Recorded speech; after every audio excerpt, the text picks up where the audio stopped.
Ya, vi ele tua. After ile tua le na fa malolonga, le ola foi mane malosi en fai fol tato. Sila fa ile nei Taeao matangofie. Ya, o ia sa niam tapenei na mo i tato. Ya, wale tato por kalame ole. Al kalo por Kingdom TV channel ile na por kalame ole Malū Taeao Faaleagaga. Ya, mlo fa lo halo te tu ina tu ile sunga fa fenga ya Mike. Ya na te ina i tātou stalo. Yo na matai leo le tātou whasoa. Tātou talo. Hallelujah. Mātou te vi iam whawhatai lau whio. Amen. Ono nei fo i Taeao mātango whio mātou maua le tua i lua lofa malauanga le lei. Hallelujah. Mātou o mai le tua le nei Taeao si o mātou whalongolongo.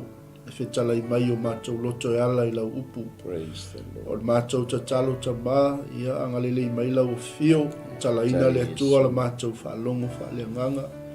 Mai se le ali i Hallelujah. o le anga i atua lau upu i lungo le ea i tono mota malawa. Mai se o ai, mawhina ngalo o loa atunu. O i lava se tasi le atua e au atu i ai le nei tala inga ma le nei au unanga.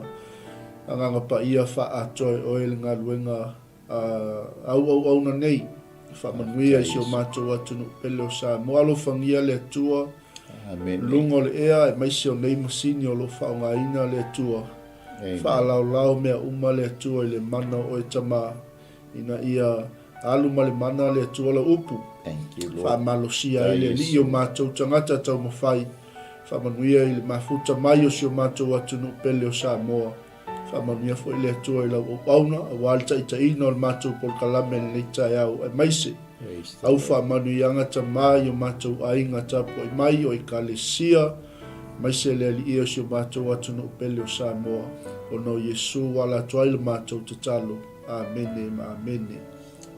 Ya, vi ele atua le Taeao. Ile suafa manu malo Yesu Keriso, ya.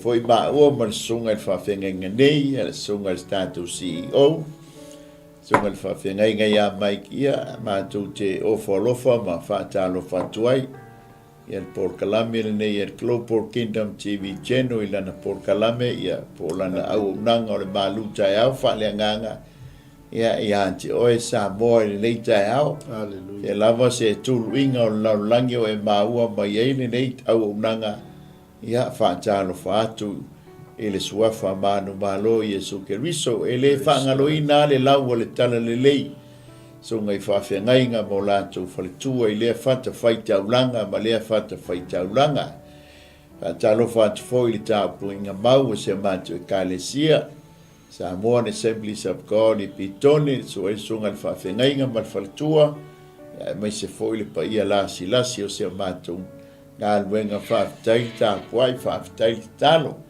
Ia e se foi le Carpenter's House, ia foi nisi o uso, ia o lo mātou au o nai.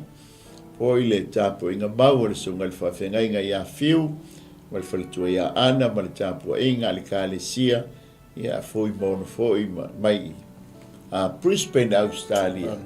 Ia e whaafitoa, whaatalofa le aingo Keriso, pe lava se meo e maua mai ele nei au unanga, ia whaatalo whaatu ia te oe malol so e fua malol nang ma vi ia le le whaatalo whaapito foi tātou sponsors whaafitei tele a i le tau pito la au ia o lo tātou nuti mea whaatasi ai ia awale atua malona malo whaatalo whaatu i lau sunga whaafengainga Pastor Mike ia malol so e fua malol nang e ma vi ia le le ia o tā whelo ai fia i lo lau i lo ile ofisa Tulston nei el Global ia whaafitai fo ma wale a manoa fo ia svare mai fo ia da mai titi mai le matangi le hurricane ia tātou te mafuta le nei Taeao pasta Seu te fia pa ia ilo a au. Lau sunga tai ma lo se fo ia. Pai tālanga o le matangi mai sae lea sa noa ia ile. Le por kalame na ia le o maola ya le foi wa eta lu mai la fo le te sila tu ai tu ta ia ata le tu a to la sunga ia fa inta le wa tali malo ia le tato taulanga au kilani ia wale su mai o la sunga tata tua fa pe foi nisi o tātou ainga lo anga I mai nisi foi o wha moe ngā liva yasu. Ia mi ia le lofa male anga le lei o le atua. O le sau wha pia ai o le whale foi le pasakina lua por kalabe mai masungo yasu oa. Ia. E te au le lei mai. E te au le lei ya. E le mawai lo la le lei. Whaftai whaia. Background mai lau sunga taita. E le ai ora tangata o le atua e le mawai whaunga le atua. Ia Malū soifua manuia. Whaftai le atua. Ia le ua. Tai maua le ia wanoa. Mātango fie ma le au le lei mai le atua. Ia so tau au ai. Foi whaftai atu lau sunga taita. Ia le alawai anga I mai nisio. O tuatua noa le maarufia. Ia le alawai au mai lau taimi. Ia wā tātou au nanga. Whatalofa atua I lau sunga taita. Malū soifua, Malū langi mama.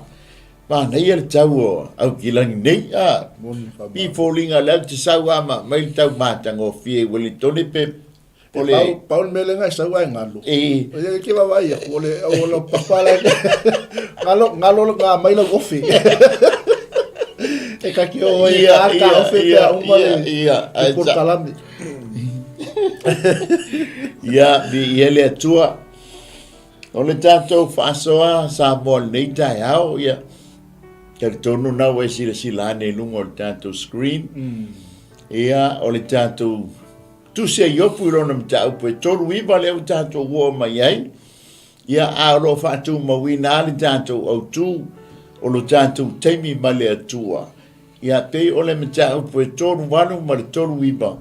E pei o le so mai. Ia. Pei o le so e le pei la pei o mata atu le awala papa la tu mai tu. Ia o le awala papa le so ta iai le si tu ma le si tu. Pei o le mtau pu le pei o le so. O wafitau I whala pole. Ia le so mai la le tātou mtau pu le nei Taeao. Ia e pei ona tātou sila fia foi mi tātou loa. E pei o e tangi al siu fonga o whawhenga inga. E whaita wina o le tātou tusi. Wha mole pasta ni tāpunga. O lava sai whai puna e moe o sfululua. Ia. Ia whai ma tātou tusi whaitau. Ia e fia whaonga ina le tātou ma tātou pu atoa. Wha mole lava pasta. Sao ia o whaitau whai tupe bere. Ia e rea whaina. Sei samso alo wha. Ia, Samoa e whawhonga maia o le whaitauina ne o le awhionga pa ia le atua, ia le iopuna e tolu suma le iwa. Ia o le whaitauina whaipumua muanga I sifuru malua. Ua eiloa e ona po e whanau wai le oti o le vao I mato. E le tausia e a aila pe a whana nau I lato. E te mawhaia ea o na whaitauina le ato o toa masina o a lato tō. Po ona e iloa o na po e whana nau wai lato. Lato te to tuli, lato te whana nau mai a lato tama. Lato te whate aina o lato tinga. E malolosi a lato tama. E tutupu I latou I le vau, e o ese atu I latou, ai le toe fo I mai a te I latou. O ai ea ua au ina atu le asini o le vau I sauloto. O ai ea ua talaina mea e noa tai le asini o le vau. O le ua utu ina atu I ai le nuu nau mati I mona fali, ma le vau lafu ama mea tata ai. Na te ata I le pisa o le ai, na te le whaalongo I le alanga o le taitai asini. O le mea ua maua I maunga o lana mea ai lea. Ua ia sa ili atu fo'i I la awiti lau ola ola uma. E mawhai ea le rema o na auna ia te oi. Pe moi le po I lau whale povi.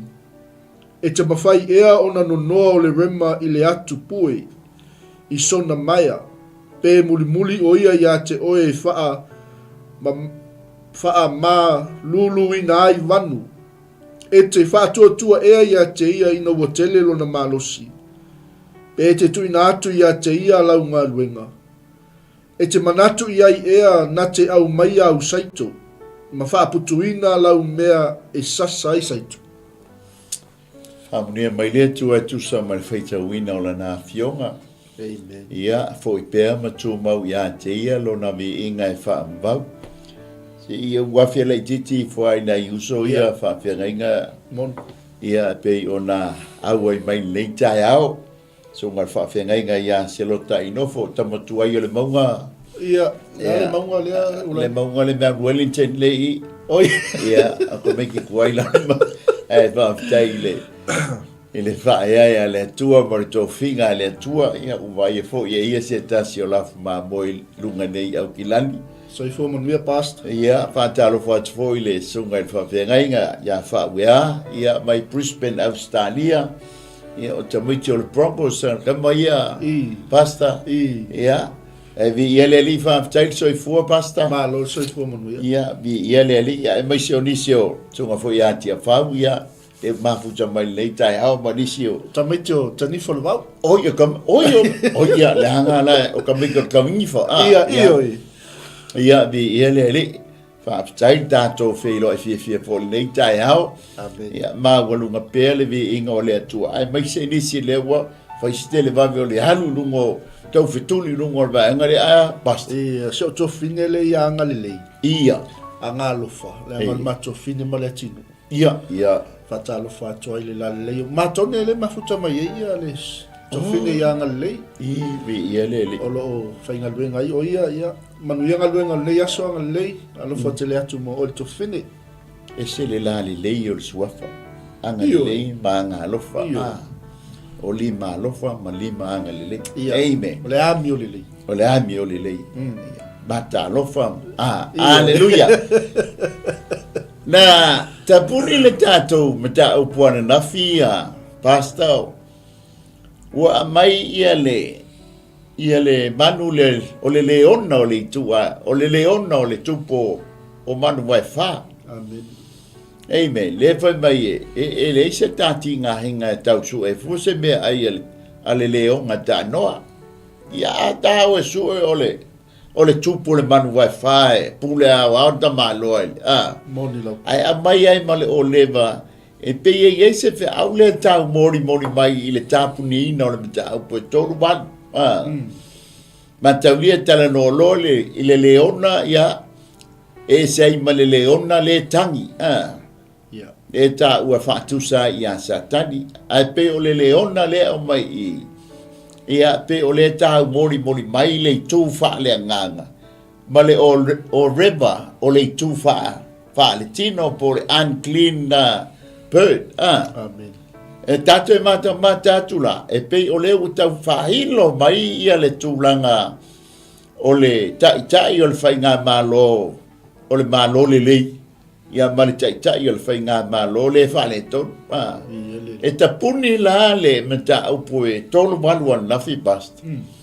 Ia ua wha upuina mai whape e sili a le pūlenga a le malo a le atua. Nai le pūlenga a le malo a le tangata. E peila o na whaatatia mai e le leona ma le o river. Ai ka tala mai ia le tātou mata upu le nei Taeao. E pei o lewa amata o na whaailo mai ia le tangata le tala noa. Ma le atua.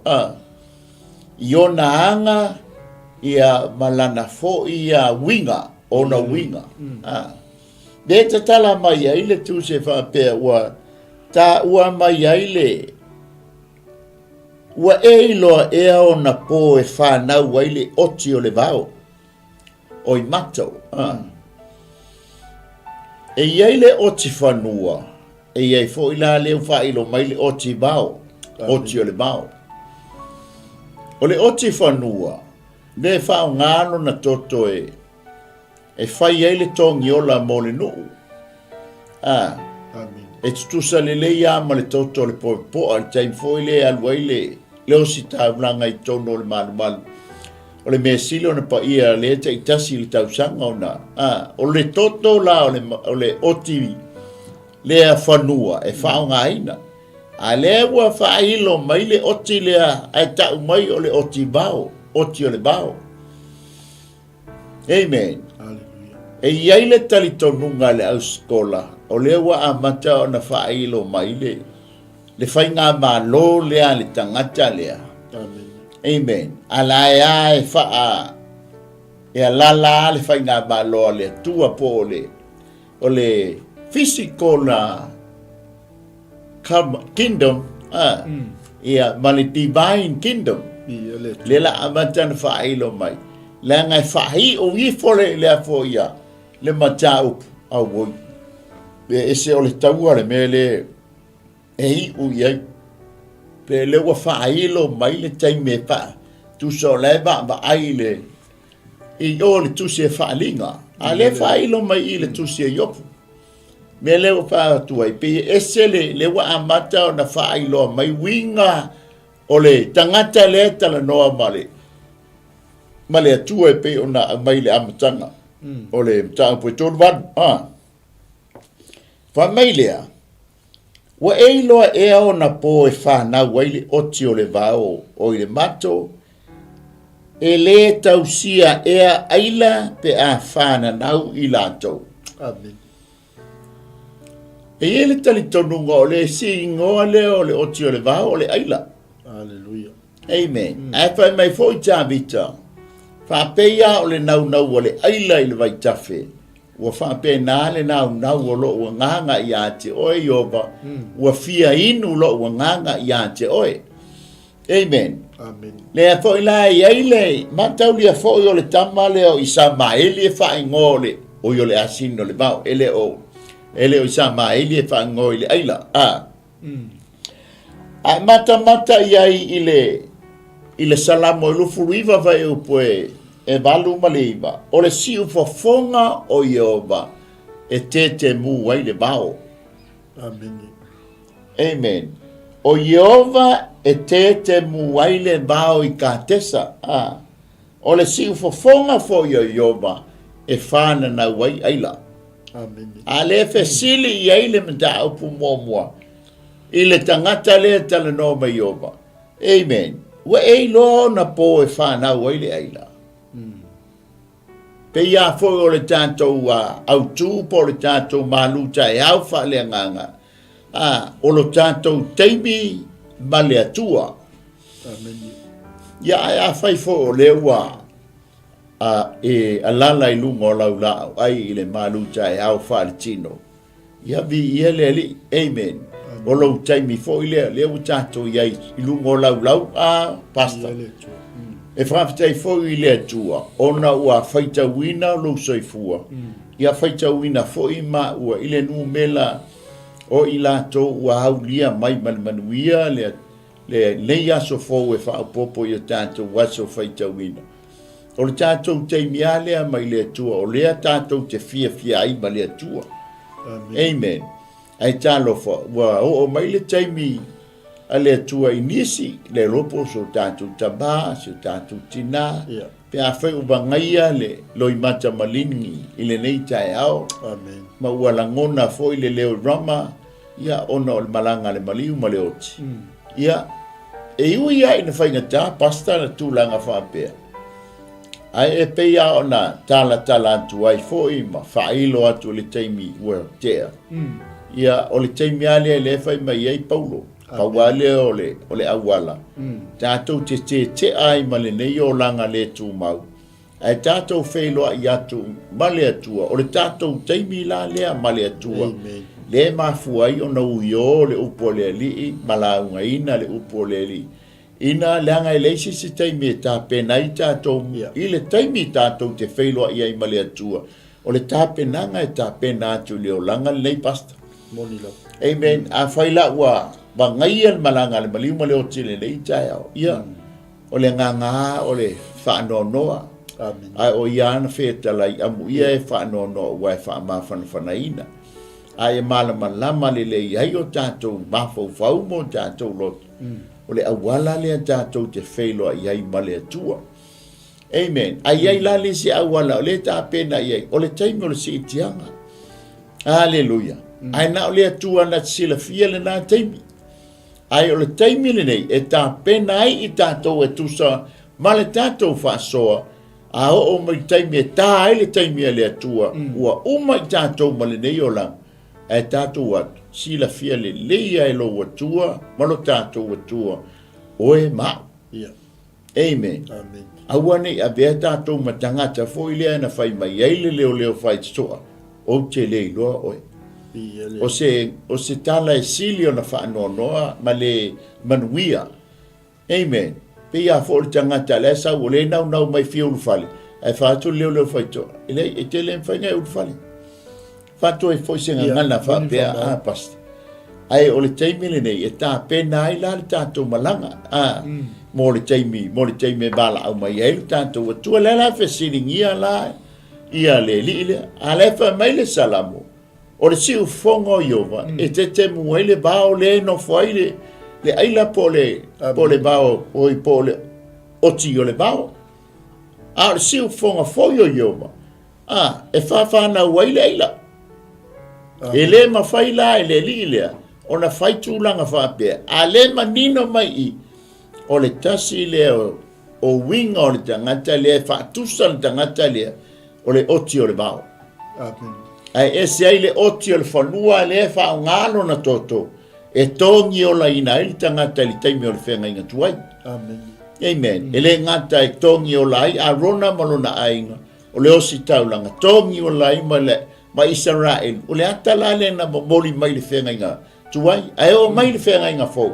O le alo o le atua o lona toto. Na tongi o la ina i tātou.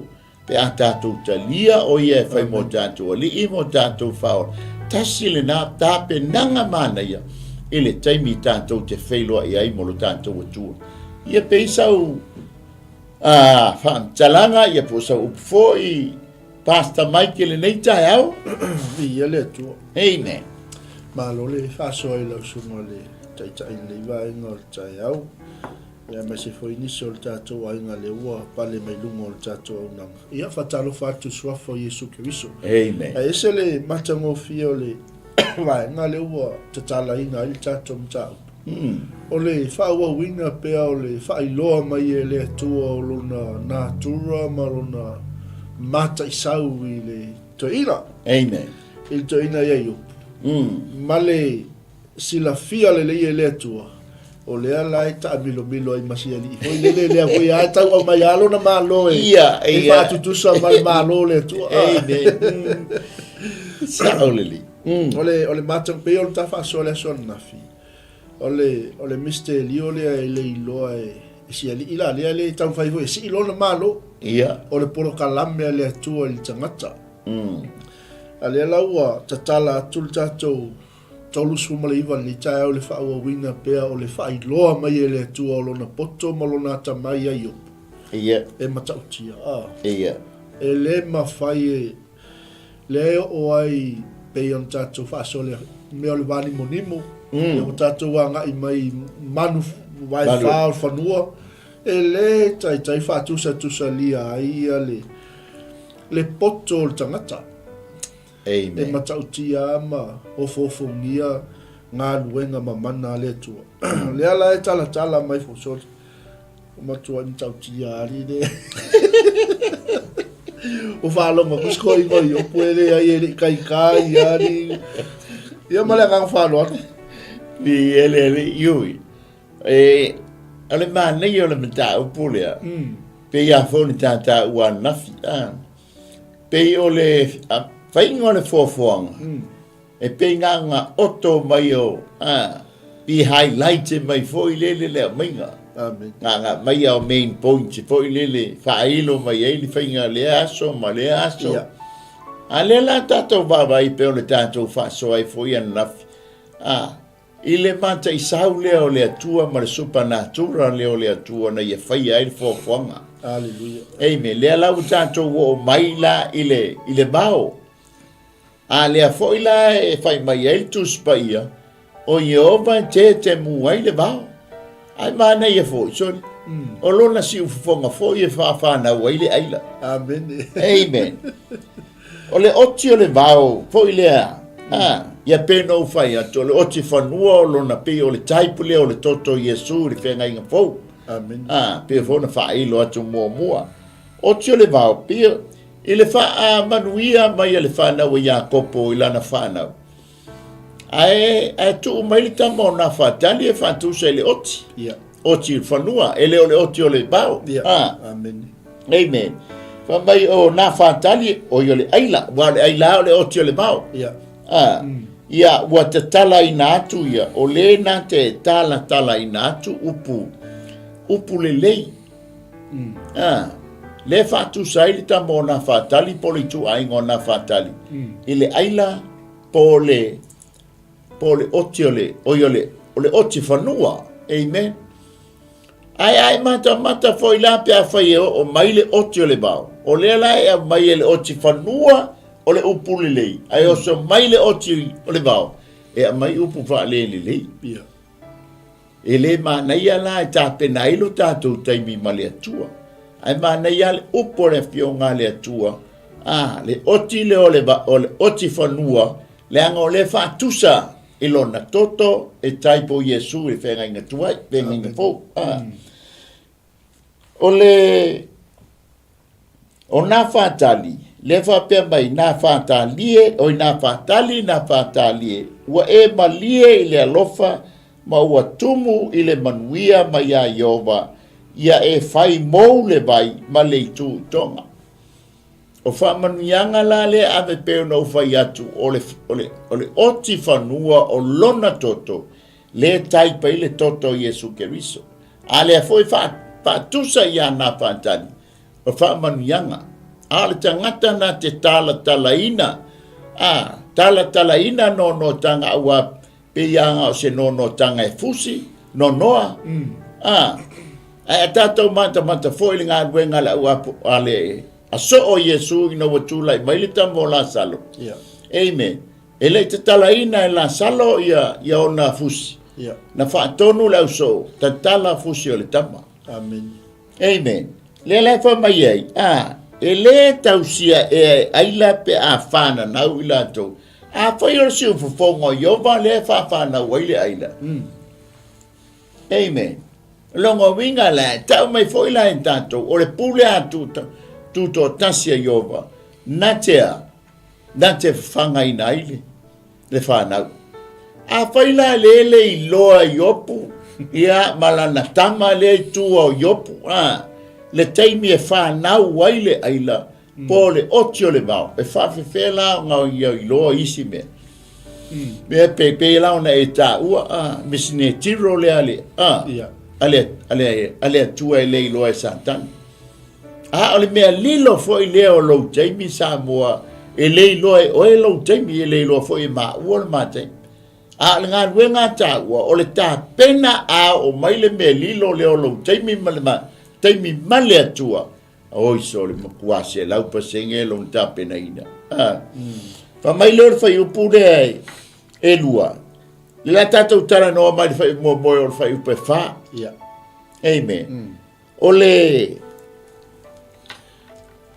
ete mawhaia ea ete whawhanau i lato, oile. Ete mawhaia ea o na whaitauina le ato atoa o masina o la toto. Amen. Ua masani ai le nā tura i tina se i tulou, malama fo i eita mā, i la tau tei tō lua po la tau tau tonga, e i wā masina o le a fo ia, o le tina, ia o isi fo ia, o le pule alofa le atua, ia ua whaulu fale mailitanga te lalangi, ia i le fitu masina, ai saua ua whaamanu ia i le atua ma ua ato atoa i le tausinga a le atua. A le la fesili yop, fesili ya yopu mala tam. Toli, e ke lua mawhaia o na whaitauina le ato atoa masina pe a whai o lai keri le man. Amen. Ai lunga ke lua mawhai. O le mea lilo la ngā le tau moli at. E pei o le winga foi o le tantou tus. o le tusi o me lilo. O ngā ngana foi le mai, o le ngā ngana wha tusa. Amen. Wha mai leo le whai upu le ai. Po ua e loa ona po e whaafana waila. Tau te le loa po le ale umi o le masina e keri ai e le manu, ma le manu. E le loa foi la e o tau le aso e whaafana waila. Amen. Tu sa le tala noa le ta mo o le wha. O le tātou tala noa le oti o le bao, po re aila. Amen. Amen. Pai mai lo le whai upo e tolu. La tau te tō tstuli, la tau te whananau maia la tau tama, la tau te wha te aina o la tau ti ngā. Amen. Amen. E mālo losi a la tau tama, e tu tupu i la tau le bao, e o ese atu i la tau, ai le to e foi mai i la tau. E iai le talitonunga le au skola, i le amenga o le oti o le bao lea, o lo tala noa i o i le taimi le besi ai le taua, le wa ame le se itianga, ta tala mai le mata upo e ono, se i o le mata upo e se fulu ma le iwa, o le whaalinga, pe i o le talitonu le awaenga, o i le au mai ai le whaatau nui nai, le tala noanga le tau e whaatala noa i le mata upo e tonu walu, ma le tonu wiwa. E iei le lantou talitonunga, e pei e whaatusa manuia, a ngā i mo meo masini le whao ngai teimi o taua. Amen. Amen. O le lantou le talitonunga ma le lantou wa ai, i le maua lunga o le fina ngalo le atua na whailo mai le tusia yopu. Amen. Alai e mo mai le ata, so o le whaatau nui o le teimi, le angal fai umar mata upure tanto baba ai lo le fai nga ai. Amen. A le la tanto te mala mala matui. Le yele mo so o le afo taimi le taua moni por fai nga ai. E ta taua na yele a matanga tua se yo. Yeah. O le ala yele la tu tali tonunga. Amen. So tasi la winga le o le tangata le fa tu se le otio le bao. Amen. Alela ta o tato a fai upu le lima ngai fai upu e bad. Ia se tato mata poi. Wa pe yo le la sawi o le asinyo le bao. Amen. Ba na ia te le ba nga le la le ta te le se ele fai upu e lima ngai la. Pe yo le wa mai tau atu fo i la wa ai atu i la fa so ma le tala ino le tato mtau. O le wa inga fo le lo le fa tu la nganga ele tu o mea. Ia. Ia. E le aula i le poto o le tangata. Ma le ata mai o le tangata. Le fai mai le mele i le whanau o le oti o le vau. Tau sia o aila pe a whananau i lato. Ia. Ia mai se fo i o le ato o toa o masina o ala tautou. E le mawhai e le tātou ona. E le teime whanau o le oti o le vau. Ia. Ala tau tama. Ia male peiona e whasoa fo tūlanga le umi e tau ave ai. Po le pe fia masina o na whanau lea. O le lea mai tau atu. Le whatūlanga e le tuom. Le o na o lava i le. Wainga le na whasoa i tu le tuse whani. E le mwhainga kupul mele i kose longa. Kupul mele a maka o kupiko i longa. E in ora mea le atua. Ora, yes. E le mawhai o lea wa umana tūmata manga e le tua mea uma. Amen. Lea la ua whaasoa mai le tua ia io. E le whalongo ku io. Sorry. E whai a si maua lunga te leo le whai a o ngā le. E o le kusi lo whai wai ma o e le. Le PhD le ko le ki mai. Ai me se vai au kamaya. Wale fa mai o ko fo mai. A jon fala vele. Ele au nga ko fo mai lo mai. Ia. Ale la so fo mai o fo mai. Ia. Palo mo yo. Ai. Ale atalang kamale ku. Amen. Asa le lia. Le la fa tusa i ai le. Ale mata le tala nawa mai e o le atua ia iopu mala na tamale. Ale fa mai le au popoto le tustala. Ai e mo mai le ata. So le o le fa ka ngui o le tusia Faaleagaga. Ia. Amen. Le la tato wo le asinio le vau. Ia. Amen. Fa mole a pasta fa po limo fa po valu. Oi e ua awina atu le asini o le vao ia sa olotu. Amen. Oi e ua tatalaina mea e noa tai le asini o le vao. O le ua utu ina atu i aile nuu nau mati mona fali. Ma le vao lafu ama mea e tatai. Nate ata i le pisa o le ai. Nate le whaalongo i le alanga o le tai asini. O le mele ua maua i maunga o lana me ailea. Ua ia sa ili atu fo i la awiti lau ola uma. Amen. Alleluia. O le asini o le vao, o le tala noa mai e le tuspa i e whaatusa le tamale o isa maeli. Ia, le laifa mai, e feitanga i o uso i ate oe. Amen. Ai mata fo i la le vai tai mili nei soa. O ia, sorry Mike. Yeah. E le aia masesi makua sile o feika i le au isalami lai. O vanga le kupunga mai a isa mai. E pei o le va ainga le ngangana whaatusa tusa e pei no whai atu faculty of speech. O le ngangana ia po le tautalanga whaatusa. A le lai whai mai o le asini o le vao e whaatusa ia isa mai. Ai whaatusa foi le asini o le vao. Ili tamo e toma po e sau. Alleluia. No iai oi le mele ta o Petra pastor te mil mato malanga i oi Israel. Ni ola i Jordan, wa Jordan malo Jordan e yele mata angale ta o Petra. Yeah. Ole a aile e ta o ole a aya e ta o santa o ole ayo e toma yaso ia. Ole a aila o Petra, ole a ayo kamo o Esau. E mataulia fo ila ole a aile wa ola pasta le mawalu lungo papa. Ai ia le ena le ole papa pie. E fa mai la le tala. A o nge inga la fo ia le enga le pe reflect. Pe a sulu ye le la wa fa si mawalu lungo papa. Ai ia la le wala alwa tau o I better try. Tuai. O inga sa fai ma ai o Roma ia so ia. Sa ave sa o ia tangata milionia. Ia ai o taimi o taua wala inga whaatama ia. Ia leo fai ne mamata anga I taimi ne pe a tato oi. I Jordan. O ngai whaatusa le ai lea. I le asin, o le taula o le asin. Ngā asin ia ma fai ngā ho o le tumutumu. Le ka ke ba e fai lau tala. O ngā sa umata. Le maua lulungo o le papa.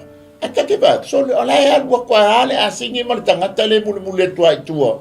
Ia o le aua Jordan. O whapea. Ia ale ki o whapea. Le ki o a whaatusa le tama leo e sau. Whaatusa le asini o le bao. E nofo I le papa maua lunga. Amen. Ale fo ilai whaatusa ia isa mai. O lona loto maua lunga le.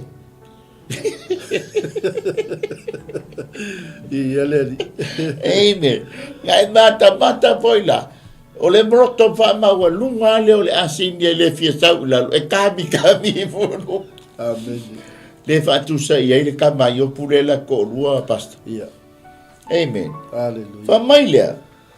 O ai e ua awina atu le asini o le bao. E sao loto.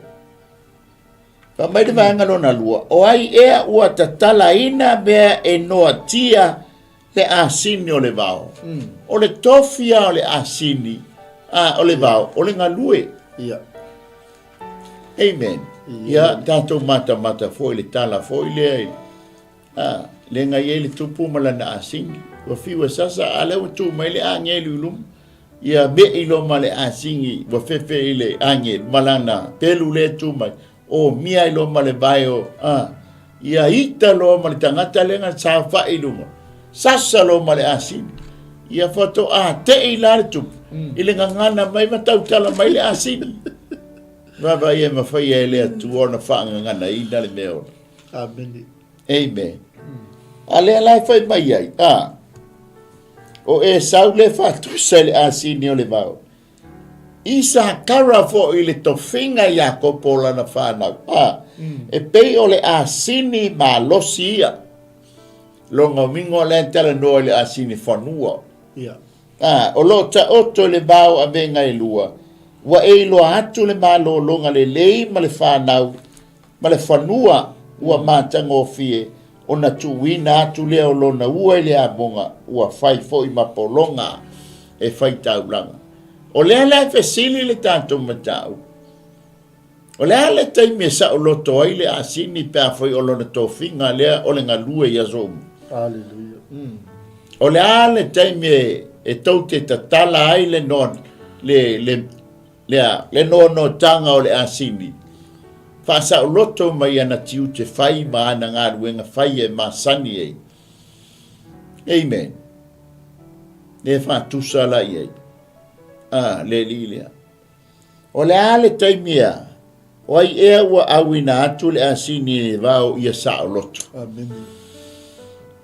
E matau lia fo ia pasta le taimi fo i le, o i o le oti o le vau le le wha e ili mo le whaitaulanga o le oti o le vau. O i o le oti le tuli le vau, ma le oti le ave whai e le taulanga. O le asini la, wha mailea, o le Jeremia ngai lua whai upe lufu wha. O le asini o le vau, ua masani le vau. O le mana o lona loto, ua ia songi ai le matangi. Amen. O ai se na te mawhaia o na whaafo ia te ia, ai lona mana. E le ti ngā ina o lātou o e sa ili, ia te ia, lātou te maua o ia i le masina. Amen. Kei lofa mai pau ale me wa fo la le tantu tara no le asini o le ba fa si ula vale kelo le asini o le ba le asini fanua. Amen. Ale ala fa mai le fa mentalanga yele mia. Pau al te mitatu te mawai le lile o le taimi o le ma fa le asini. Fo ile le o la usa uni e fa nau o le la kevli le tama le asini fo ile le fa. Pau ala ngar taimi fa me mawai le wali ia. E file bua ia e le ula vale e pa mai la sifi mo ula vale nga paua le o le taimi maua i le asini o le bau o le taimi la ma mawhai la le i whanau o le mawhainga mo le le pa mai o le kai mi ko ki whaasa o loto i le asini amen e lo tala noa i le taimi e iai le taimi e ula vale ale asini a keri lo le asini asini le ole vau ia maualo pa pe nga umale ali le kumo yo e ke fiki al taimi nei amen le au e yellow taimi santani e yellow taimi pe ia la fa tu se ile asini ole vau amen pe ia la pe ne yele tanto auto e yellow taimi male atua e yaio ma taimi male atua tatou te eva le iola. Aleluia. Ia le taimi sei tu lo. Dau te wha longo toi wha ua tongi le fungala. Ua uma tatou. Uma ifo la ua leanga tatou te ola vai le tunga mau. O le asau tape nganga i le taimi e te lua wheiloa ia i male atua. Ye pensa fa so mai ke le asini le tao ye. Ma le te le ba nga le wo. Ya pe al melesa ta fa so ai ole wo uma fo yo no fa tu langa le tu lo ta tu taimi mai ya. Yes. Yes. Ai ole matango fi ole va nga le wo tala ele tu ya yo. Ele yo o ye le mo ko ai pasia ma le fosco ingo yo pui me o tala tu ia ele tu. Ia o le atana o tatou fo i o tatou ia le so i fuanga le tatou te ia. E ia fo i tatou taimi ma le tu. Le ma le te sidi le ngai fatula i le Taeao. Ia e po wai sauni. Amen.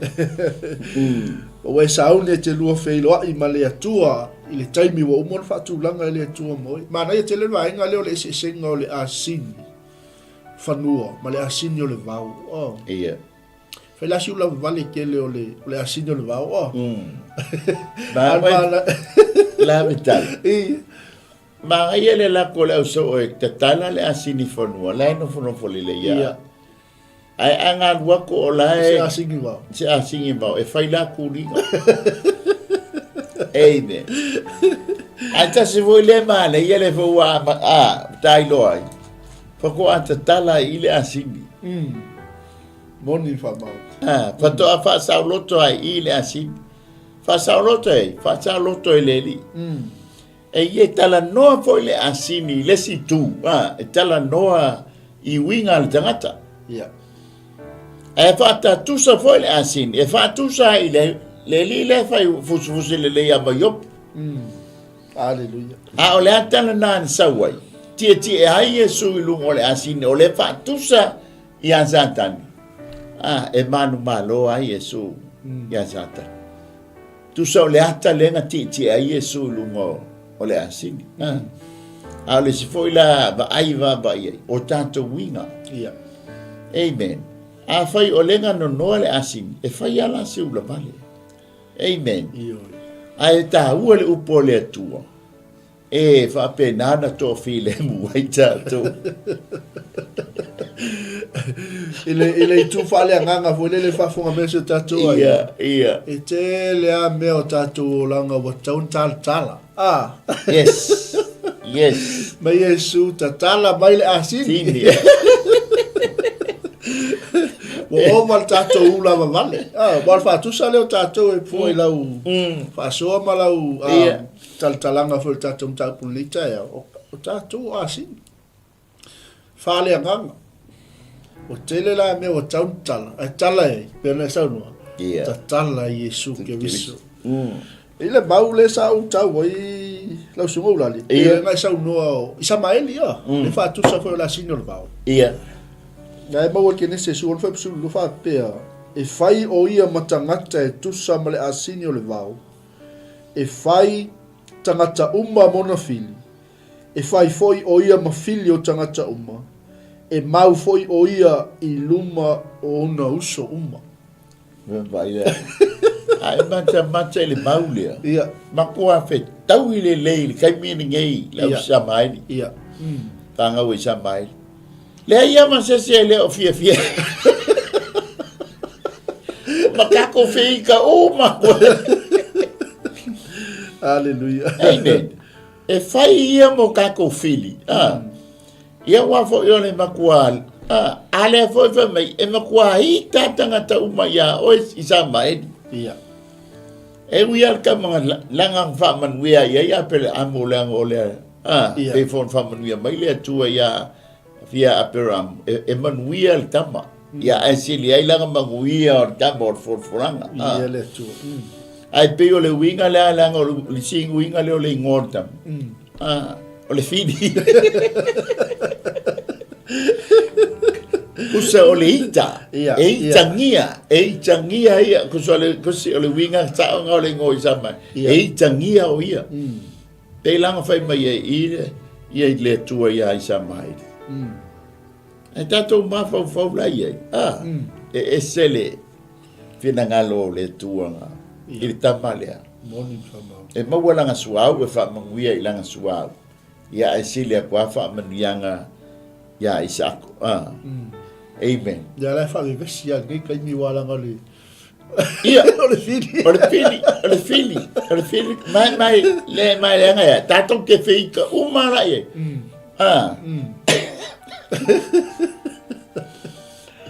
Hallelujah. Amen.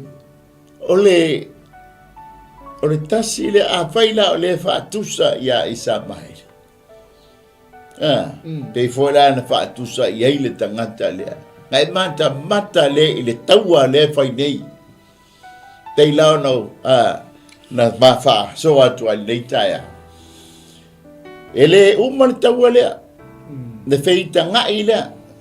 Tei longa sau le leona o le tuainga po Yesu na te tala ma fa sa loto le feita ngai lea.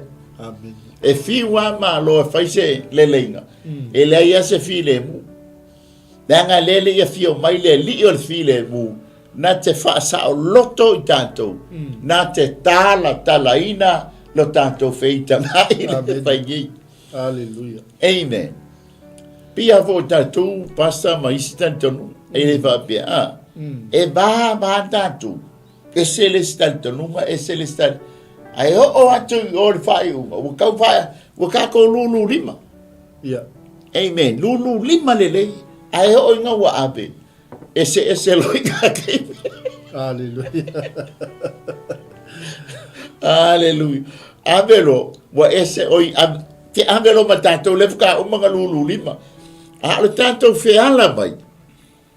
O ngala tato feala mai. E ese le no fo ngala ma le ula le tato lulu. Hallelujah.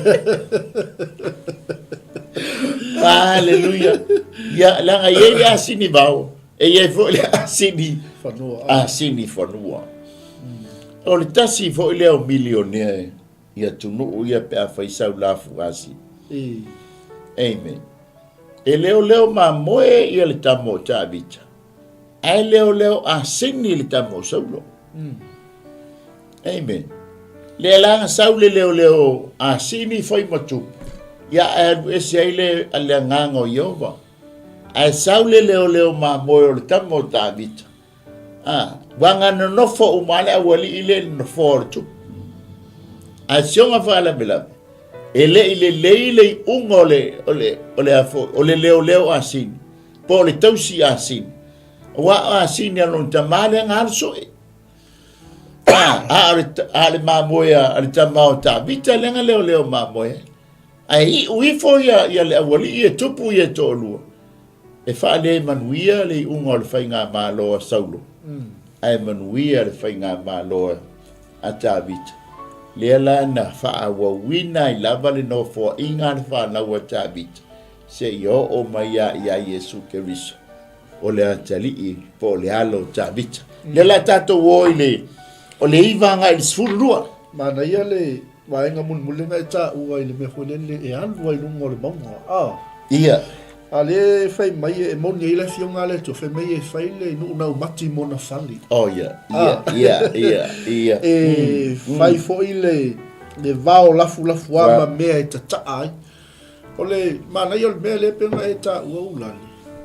Dongo winga ile mafu anga le nga haru le asingi wa pe to afalalo mai ole au vai baunga ba.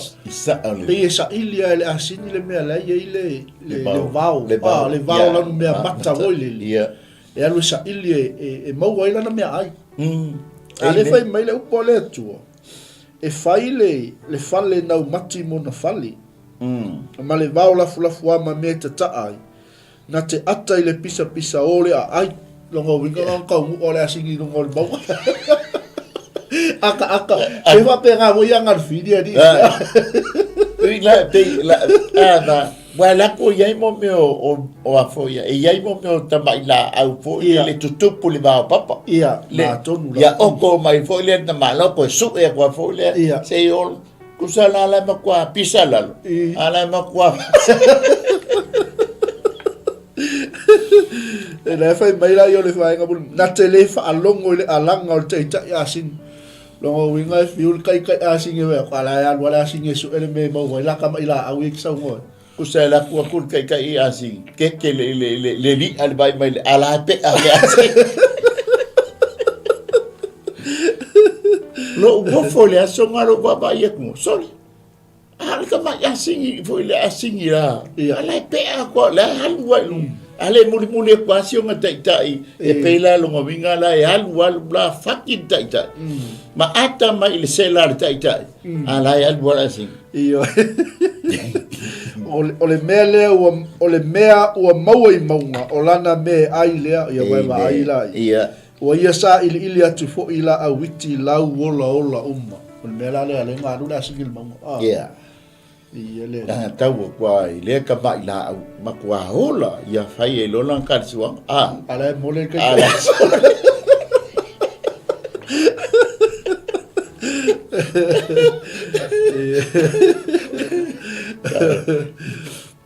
Kalau fai si kai asing. Hallelujah. Ia pela sau le la vola ku kai. ai fesili kaulai ko isala elu mai se nganga ia nga paula le nga o mo o ba o la fu o fai pule I va fai pasuma lua pasta va pole e mafai e le rema ona au na ia te oi pe moi le poi lo fale povi e te mafai ea ona no le rema I le atu pue I ona I sona maia pe muli o ia te oe e faa Malū ina ai vanu e te whātua ea ia te ia ina ua tele lona malosi pe te tuina atu ia te ia lau ngā luenga e te manatu ia I ea na te au maia au saito ma whaputuina I lau mea e sasai saito na tātou tala na whaaftei whaitau ina o na napio le la tātou tala noa ile rima ia ia ila uba sa ili ai tu sai foi male tala noa mai ale nisi o tusinga ma nisi o e pe o le tala noa le povi o tanoa po avao o le vao le fa pi mai le vao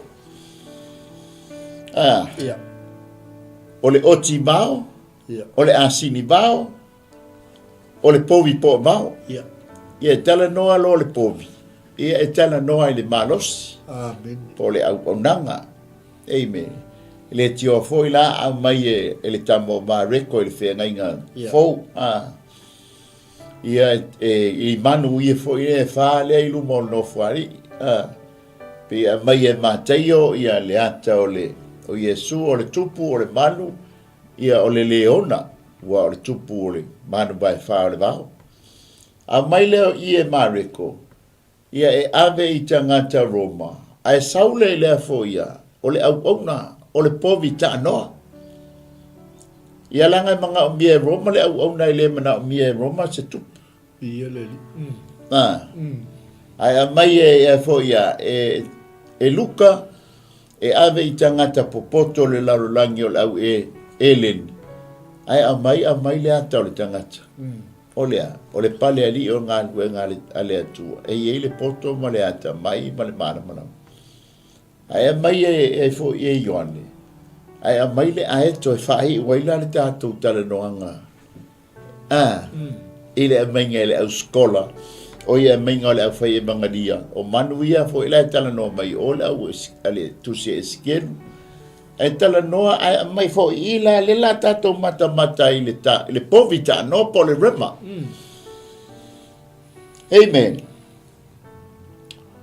o le whamaile a fo ia o lesi whaawinganga o le rema po le povita no e le ngata le tala noa I le malos e tala noa I le tai amen wa iai le pule haleluya ma le malosi e tai iai lona malo amen a faila o le tala no fatusa le otio le bao I le wo yopu fatusa le asini o le bao le foi la fatusa iai o ia o le tai o le pule le malo ia au Yesu Keriso foi o ia o le tai o le pulo tanto penga malo amen pa mai lor salamo I valua fa e pasfulu e fa ma walunga ina o e lo nifo e pei o le rema amen e fa ma walunga ina o e pei o le nifo o le rema hallelujah amen e fa fofonga mai ia te nifo o rema praise the Lord amen e ele tar tonunga pe fa tusa ile afo ile povi o ngo la fa mai ona au na ia te oe pe moe I lou fa le povi ai o le povi po ala I le vao pa mai lea e te mawhai ea ona no le rema I le atu pu e sona maia amen lona tolu e muli o ia te oe e wha malūlu ina ai vanu o le ngā luenga lea le povi e wha o ngā ia vai tau teimi o yopu a wha malū ina le palpala ia ona mai lola ia le mo me o 𝚗𝚑𝚙𝚢𝚑 ia ua sai lunga o povi o le wha tonunga fo I o le 𝚗𝚑𝚙𝚢𝚑 ina o le whanua e wha sa ona tau amo ele povi ma le asini. Esa ngia baku le asini o le si pito le povi. A le si pito le asini. Awala o le amolola ia le mo me o le amo Faaleagaga tusa. O la e fiu le povi e tosa le mea. Le suo tosina. Ala kami e kuale asini e fai konfiki e kuale asini. Ala e whaasa nge ke ua e whaasa awangi e whasia le manu. Awa ita lole si fai whatoanga. Tango lo fasi le asini. Ia ngana mai lole asini. E whapenga uma tātou pas. Awa tātou te hamo Faaleagaga tusa I mea o le nei o langa. A whai o lewa e paia. Paia. A whai o lewa e le paia. Whai le paia pas. Hallelujah. Morning whamau. Danga o le tana no mai ele tusi e whaalinga o lea whau tātou ia ile vai tonu, vai tau tonu wa tusi a lau tikaia. A e paia. Pasanga e whai tā paia. A whai e le paia. Ia pasanga e whai le paia. A le whala vela. E tāla le taimi a le atua. O whetu mai e le paia. Ma le wha le paia. Amen. A le ala tātou yo I le asin. O le popoa. E ke le mawhai a o lo inga. O mai ha le po le pulu. E ke le mawhai la. Yo pu o ngā tāo fio whirika mai. E le man.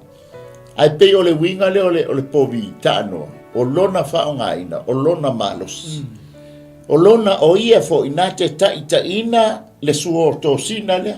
Pauata ita ia o le wha tonu o le po. A o le wha moe moe le suin o le suo tosina o le whanua. E ta te wha moe le popi. Amen. Hallelujah. A wafo o lona malosi le la toso ai so tosina. Ia ma sosoangi e koe loma tāua. Ia e iei foi la taimi pasta awa elai ma se ele la be I mea foi le pala le aso tutu el popi Morning whamau. ai la le profeta el watu is ya Elia o la faila nga wenga le Elsaia o le suoto sino o popi. Amen. Ai pe tol pe e lua longa winga e ono popi.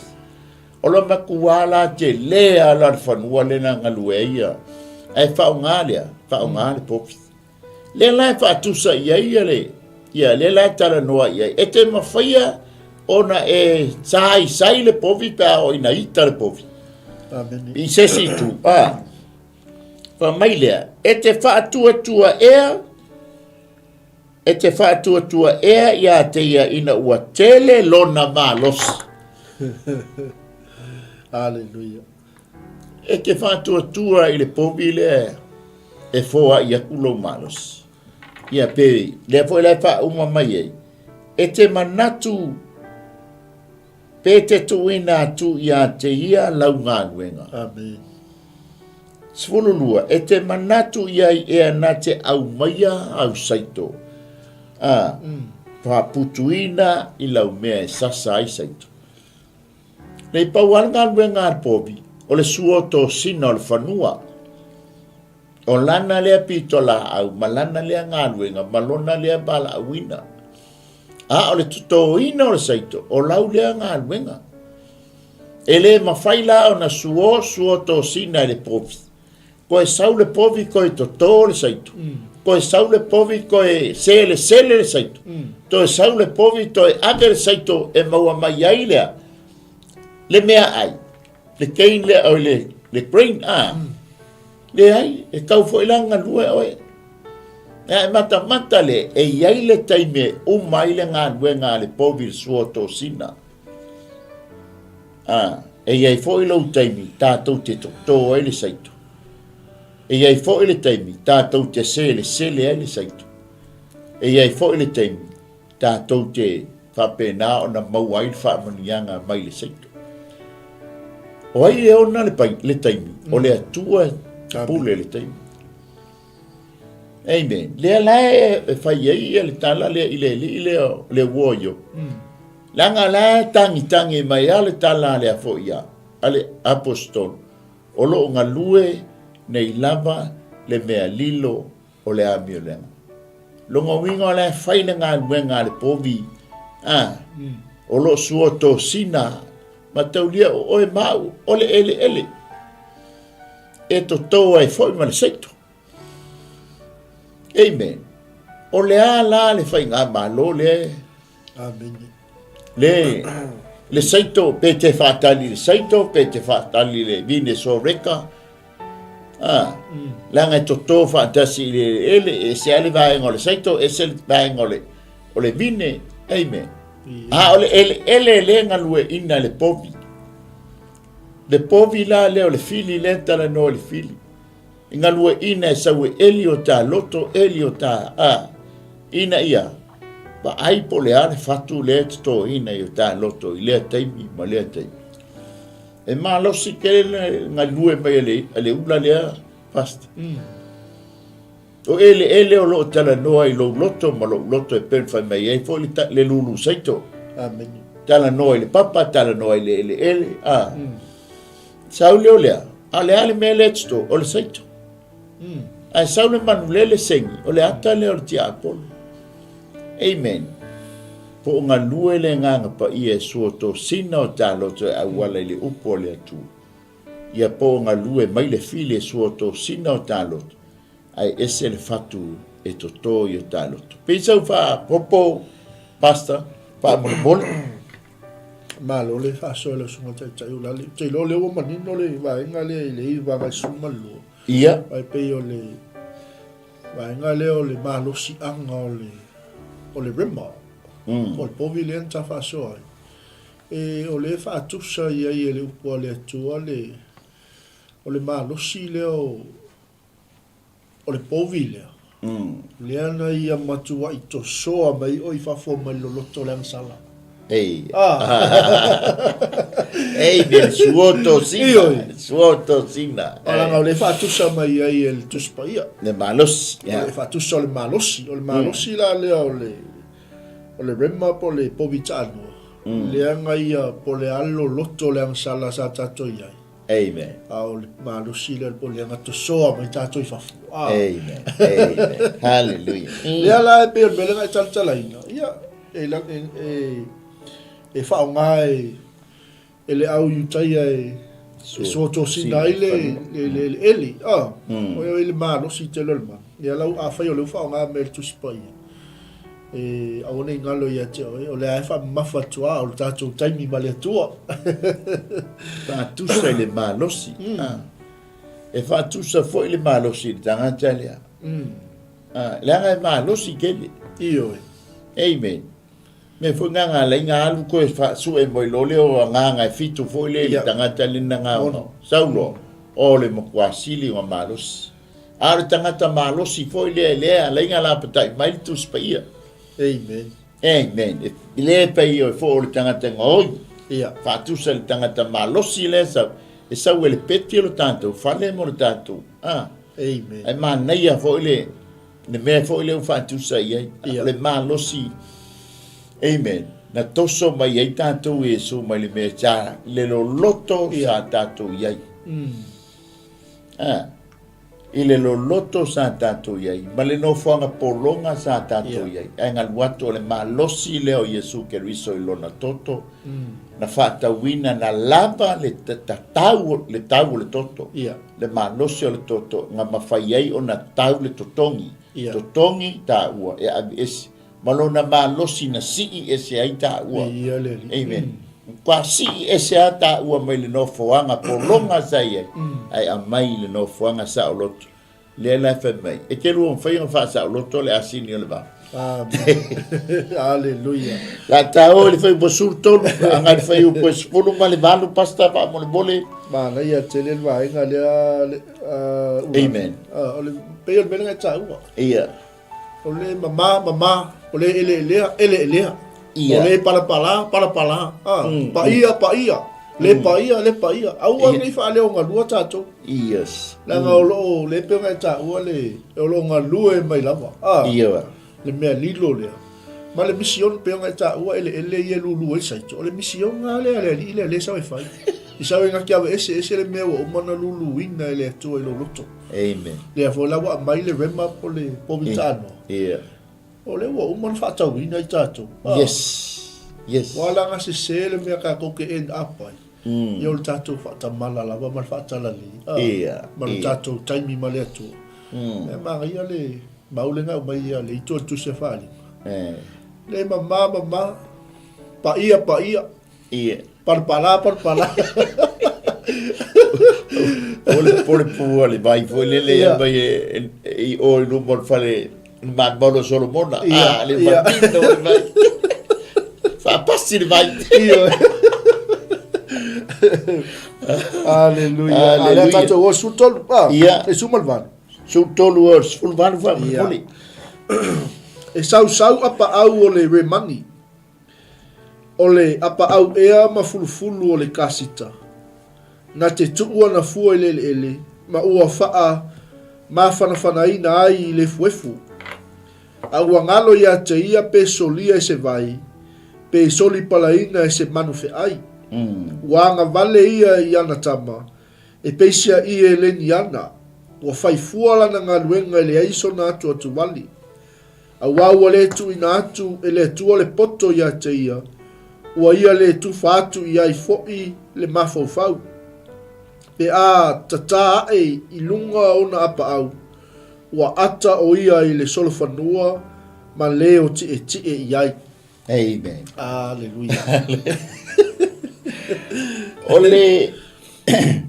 Ole kasita. Ole mai o I le afo ia. Ele le vikito sultasi va po sultolo sfuluiba. Mo meo manu fele le mama. Amen. La fa mai ele ia Jehova le atua ia ile no po mos. O manu pele le mama. Ele tau no tu ai la ve mai ele le kasita. Ia mai si man. Amen. O le la tala no mai de mata upule pe upule su tolu su fit. Mar su mar ban. O lo tala no mai man fele lei. Ia. Amen. Mata dia le wa umatu ya. Asinio le bao, otio le bao, ia male po le rema. Ia. Mai le bao o manula la fa tu sai o le live mala ya yopo mala na wo o le pole wo fa pele yopo. Alleluia. Alewa mai o manu fele le ata mai o manu fele le mama. Amen. Ale ma na ia fa mai na te e sau apa au ole renani ole apa au ea ma fulu ole kasita e ia le talitonunga ole kasita foi ia pole renani o sentasi o tu ainga manu tu salileia e ta o manu le mama ia le ngai mata lea o yele mama la manu to ai tanga te fatu sa le mama ia tanto le fatu sa le fili ia ai va mai le na te tu ona fu ele ma ua fa ma fa ina ai le fuf a ua ngalo ya te ia pe solia e se vai pe solitam soli palaina e se manfe ai dai va ai le la scola pe fatu sa le va enga le a fai foi la tu sai lo nga winga o manu felele o mai le tu fua ile fanua ya atato mata foi le a eto pe ia ya elili kaka kele a eto esa wa ai manu ia a lo nga winga pe fa vale la vanga le sistemi o mai ata soli e fu amor malele lo ala foi fatusa ile manu foi le olea o le fa tu se fa vale o le sei tu lo ile manu le o le lau mei ia mata li sa le lau mei ka ile sami de lo loco le sami o lo ina tu fua o nga sa lo le adu ai tu ile le one le mafana o le one ile tu fua ile lau mei wai lo lau mei o tale taimi wa te tau ona fana nauia fua nei o sa lo le fa tali mai tai o le la pe fa tu sa ia le skola le fa vale o ma alleluia O lailo o la tau mea tau tine o awa le iloa le. Le tūlanga wa le pui puia e la tau. La tau. Pei fo la o le lau mei. E laki a le lato le tamai lau mei le lato e alu le sami. Ai misi le tu mai le whaamanga mai tu lau o lau mei. A wai koe ai umai lau mei ka mai lau mei ya. O le lau mei ai misi. Yo le lau mei ngai ola. Di lai whaatusa whaapena. Le mafau o manu ia. Pe ngā ufan mafau. Le mafau o le woa yop. Le lai whaatusa ia. Le tuainga tangata le fo lai fai mai ai. A ua ngalo ia te ia peso lia e se vai. Le makua ngalo e le wali ia. Ia lato ia mai po fua moa ia lato. Nga soli ale ai vai. Ale lai fatusa pi fa pe ngale ma fau o le lau mei wa tatu loa. Fa pe ngā fo la ma e fatusa i ma fau le o manu ia. Ai vai le mense mai lo le o le manu fe ai. A ua ngalo ia te lato pe solia. Pe soli palaina ele manu fe ai. Patusa lo le ia o manu ia. O manu le mama. Fa pe ngā umal soli pangreinga ele manu fe ai. Pe aha o nei na tū lai mailo na whai ngā malo. Ele pole ai a oi peti fia ai peti fia inu. O lo in tū lai mai ngali liu mai le wa uma le tas le tolu ma le afa tausanga le na wha pe Israel o ia le Mesia. Nga uma le tolu ma le afa tausanga li liu mai lo le tamalo vai atua Israel le aila se ser tangata le nga muni ma la tau sangi ai la tau whenga inga. Wa tū lai mai lo la le tamalo malona malosia le ma wha tusa ia langa i malosi. Amen. O mai loa la soli pala loa wale pole la po ai ai o. Hallelujah. Wanga vale ia iana tama. E pei se i e le niana. Vai le whaale ko ngungor o man. Le fuera whaatusa pi whaatusa e ngai lau mei. Wa mai lea.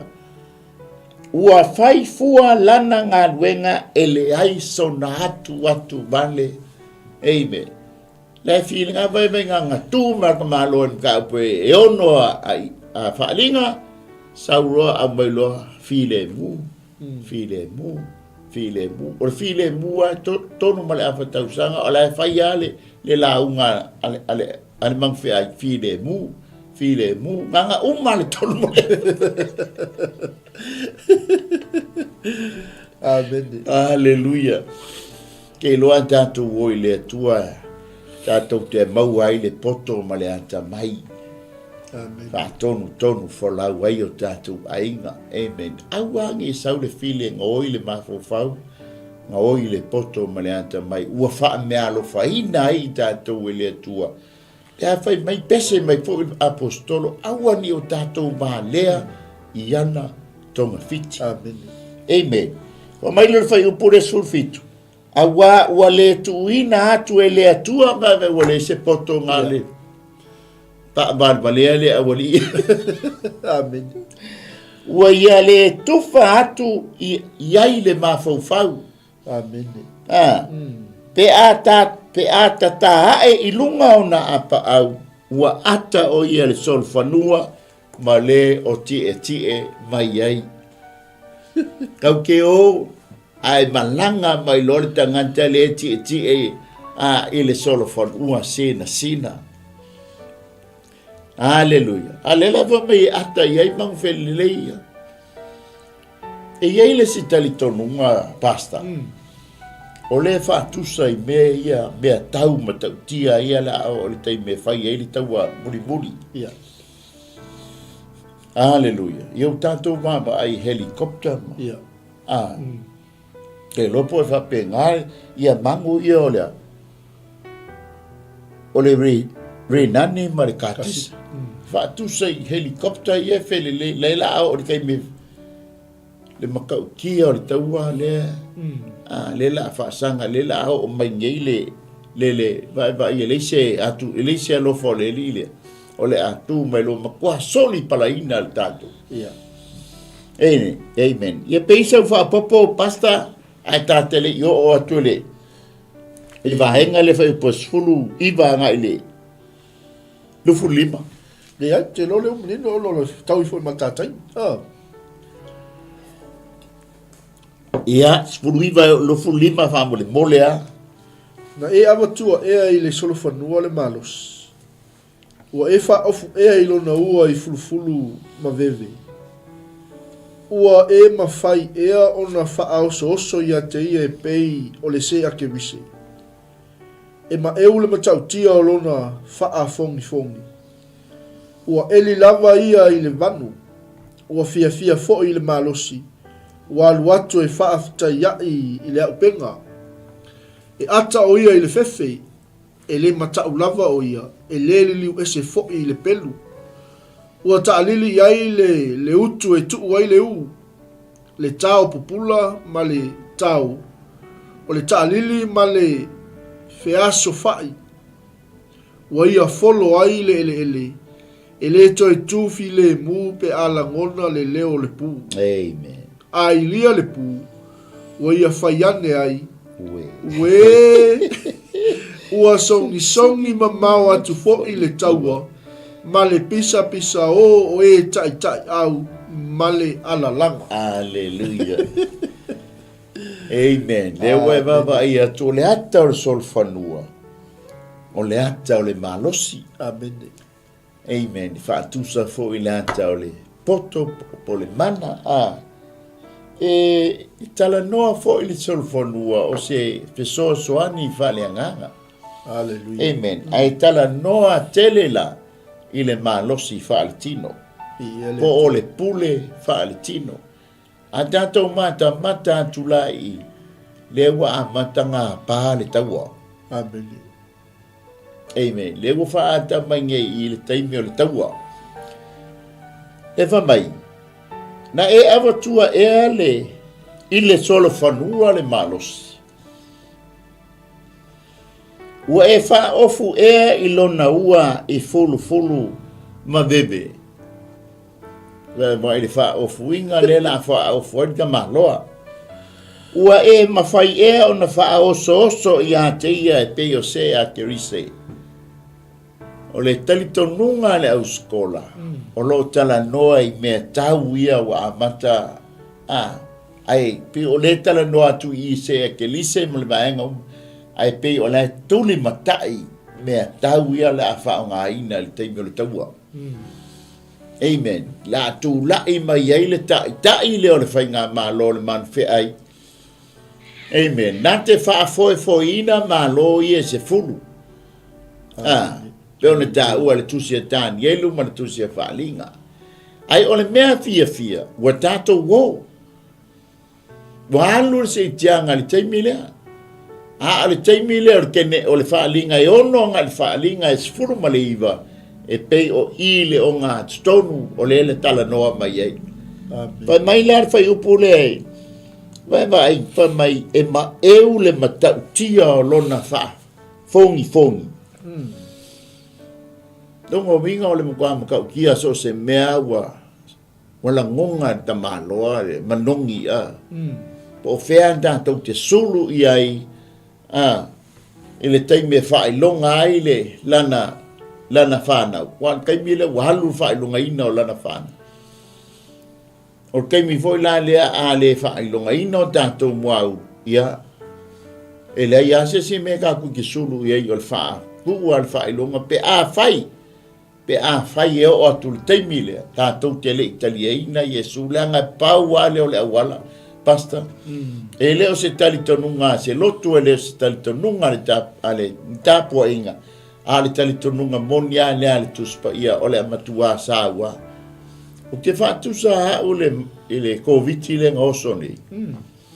O te whaatusa ina pia o se test po se tofonga po se mea fo lele ilonga controllinga o tangata Ia. e timan uma mea uma lima sfulu pauale o tangata e potu o le fuala au lea Ia. mea uma o le taimi lea le aia ma se tatou mingoia nga mawhai o nga te e atu ali whainga malo so se whainga malo wa au kasi uma larolangi ta puni ia poras le aia ma se singe whaiman ma whai pia lele i Samoa a ho a whaila o le whainga lea kako mata i ele COVID i le wha foi inga e le whainga malo fa fefea la te mi le la kula i mai ele pule sa walia langa mo ia COVID ala ia tangata o le alofa lai ai atu la i mai la le tangata le o lana fa foenga le siliako nga malos ele ki ola fa mai ia le alanga tangata maunga mafuli mai ia bole mafai o matou lima ona tali le tosa ale te me ki ta penai o le kemi kongu ange. Hallelujah. O le olanga fo nei ma le nuu nei e ta penai oe. O tale taime le atua. Oe ma. O mafana fana. A wane o tanto ui i. A wane o tanto ui taime o popo ngā leanga i lema. Fai o tanto limon titani. Eme, le la tanto ke ba i atua i le pisa o. Fa mailea. E ata e eli lava ia i le manu ua fia fo i le malos wa watu e whaafetaiai i le aupenga. Amen. Amen. Le sau le tangata le ke mai so pangua o ma kwa mtau tia le sau le la sau wai e ata o ia i le fefe ba le fefe kama. Amen. O ai se a fefe o ia o le pule le o sau. Amen. A tangi le leona o ai se le fefe. Le la usau ta malo kwa le ia mo se fefe. Amen. Fa maila. Ele mata ulava o ia ele liliu ese foi i le penu. Va ele mkau kia. Ua ta alili i ai le utu e tu uayu. Le tao pupula ma le tao. Amen. O le tao, o le ta'alili ma le feosofai ua ia folo aile ele. Amen. Ele to e tufi le mu pela ngona le leo le pu. Ona tātou whaalongoina lo leo le pu. Amen. Amen. Praise the Lord. O alu taimia e toe ilia le pui o i taime o pupuanga. Langa iai a wenga la e tala noa mai e le tala artusia whaalinga. Le la fai mai i. Ua ilia le pu, ua ia lātou whai ane. O ai le a we. O i lātou ia i to tonu o taime o pupuanga. Amen. Amen. Langa lai ai a wenga lai o. Hallelujah. Ua fia maua se fesoa soani. Ua fia ola le tangata. Hallelujah.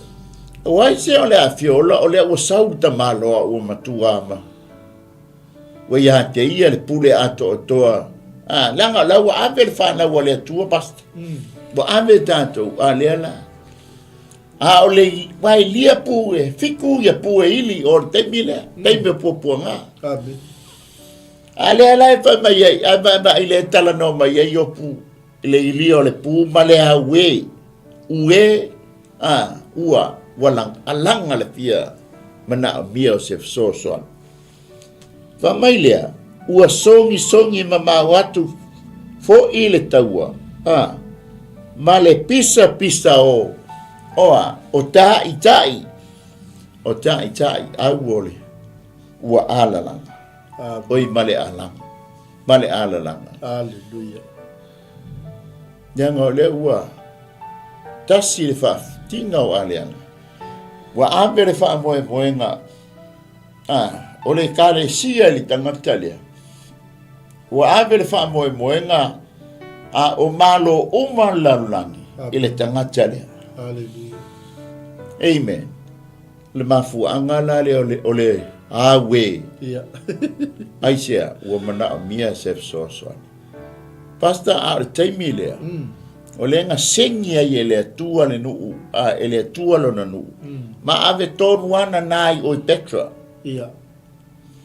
Ile a ai o le tamo e sa.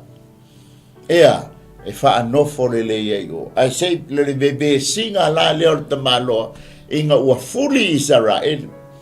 Wa fo le lini tata, inga ia wha umakia lengu. Ai le itu la fo ina ele atu. A fela tu ali tanga to nu ese pe asenye le tu ala na no.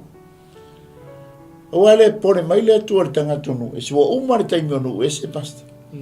Wa umar tai no ese. Wa le liu mai ale tu ali tai mi pa u a le ole. Ole sa mala le u le fa u nga o na nu wa. Ai sia. Wa umar ta to tai mi no ese.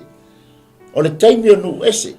Dea tātou te iei. O le taimi na whaata whea ai le nuu le taimi o le whenga inga tuai.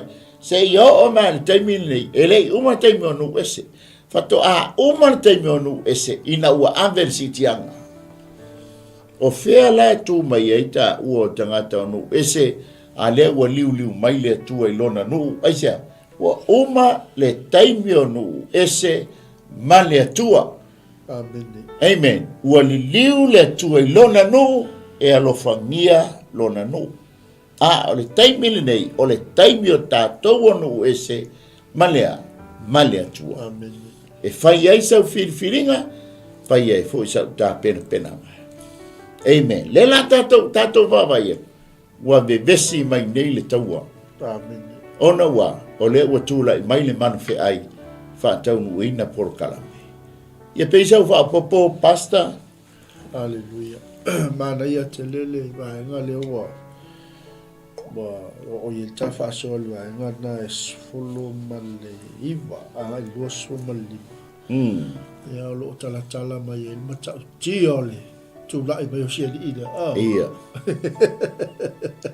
ona ba nga ia yo o vaenga ia le a mata mai fo yu kwenta fa itau ta to wa vai to ala vai e se mal matango ele ngata ona la e mal solo fa no e pe ele bele bisia pe ele se pulo lo no winga ele o se sol ele o sol fa no ele sa ia tatoli fa ola yo mai kai mirga okay yo mai va casi baking ya la que vai le langi kai mirga fai kako pati ia na kai mor fai piponga ia usala yo song el kako tau sabang ia el kako tina ma Yesu yes ale pisi de kawa le wa o te mata mai wa oi chole le ai la ele se pulo sa wa i lo ngo winga le ai la ol man fe ai le tala no mai ai va ngale ia mana ba le fai mai ele e ata le fefe ele mata o lava o ia ele liliu ese fo ile pelu wa vai o ma ko sau le fa o tia ia o foi o uma la metal lo o uma kai foi le na pese ele file mu por ma la afta usa le nga sengi la to fe nga ba mai sala el nga uma o le tonu ma le fa liliu mai lo le tamal wa ko ngai sala o solo le mala papala sau lo to ba lo na puli sau mai lo le ka malo ma no puli ai ole le onga o le taimi le uma le taimi no ese ia o le taimi le nei o le taimi o tātou ma le atua taimi o no ese ma le atua haleluya nanga ele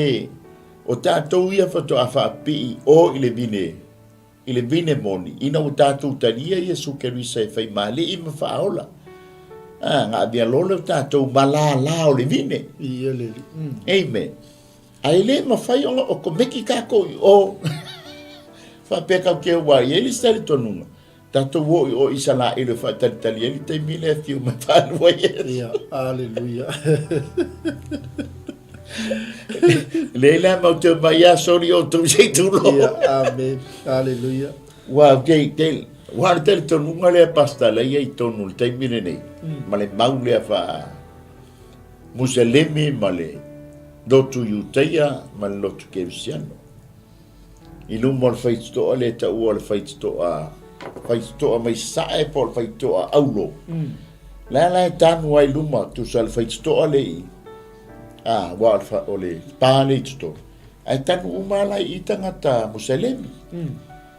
O le au vai maunga I lunga tanu I tangata lotu Iuteia. Ma le si tu o le Kelsia. O la latu tali tonunga. A tatou a fio mai ile mali fio whaalua mai ma Yesu. E riso tu mai le maunga olive.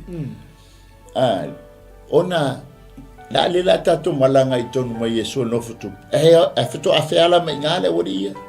O le latu tali tonunga. Tatou te ofa tasi ma latou tono Yerusalema.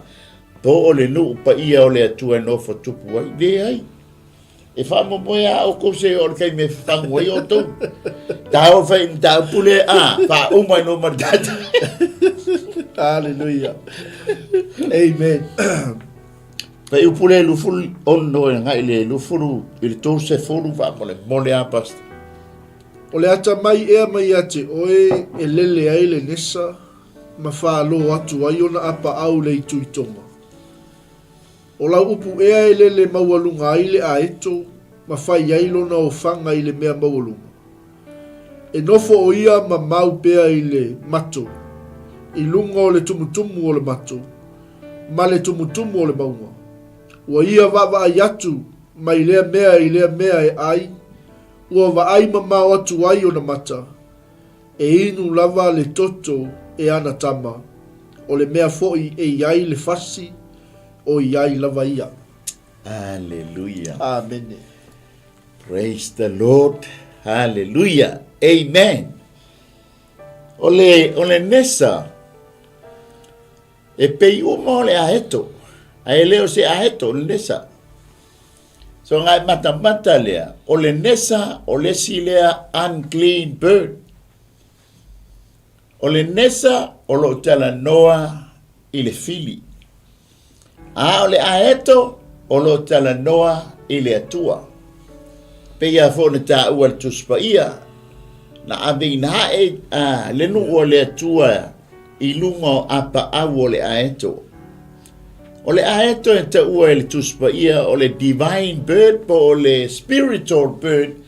Ia po le manu Faaleagaga. Amen. O le nesa la e fōlinga tutusa ma le aeto. Ai leo se aeto, pe ia o le pe fole o le whaperetania o le hoka ea. Ia. Ia o le tamalanga e uruli atoa, ia pe grey atoa le tino. O le aeto ia. Ia e loa le aeto le sina pae o lona. Ia. Lona ulu e tau longa ua. Ia. Amen. Le ala wa tato va ia. O le ala wa tula I mai le nesa. O lo tala noa I le fili mana au. Leo e baba ia tuai foi. O leo wa tula I mai le aeto. O lo tala noa I se e divine bird o lo tala noa ia Yesu. Ia le aeto. Ma taulia leo fai tau leo o mai I le fai upue. E rufo lima. Amen. Le tai mai le nesa. Aetu vae lo Yesu.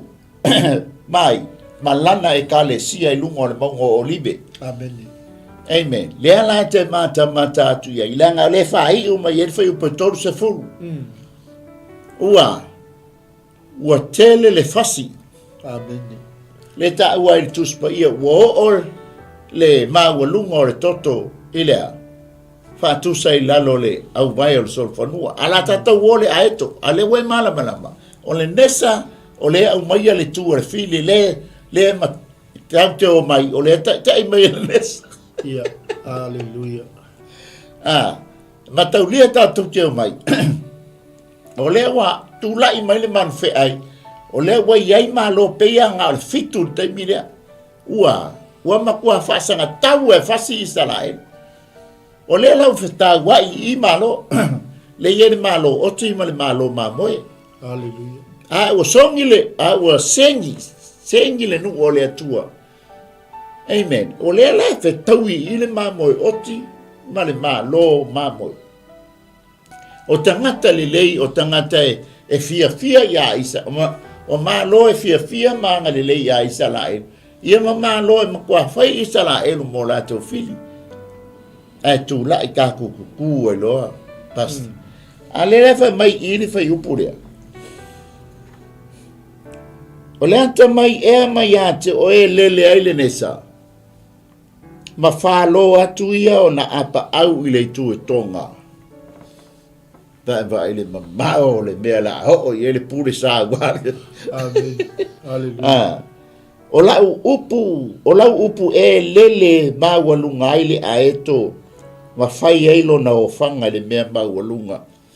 Ele ia se me le ma fai a eto ngala ku fai no na ofanga fai se mea mawalalo. E su ea ele a eto le maunga e silio na mawalunga ile sio manga le iai e fai ai nalo na ofanga. E le su e se a eto se tamai a mawalalo e tu waila na ofanga. Langa o lona manatu. A wange Yosef. Ba ia le fili. Ia le mele tu waila na ofanga. Amen. Ale ta penanga fo ele a eto le ofanga. E le o se tamai ta pena le iai ele. Ele a eto le ofanga. Le la tu iai a fai mo ofanga. Ma tua solid ma mautu le lei.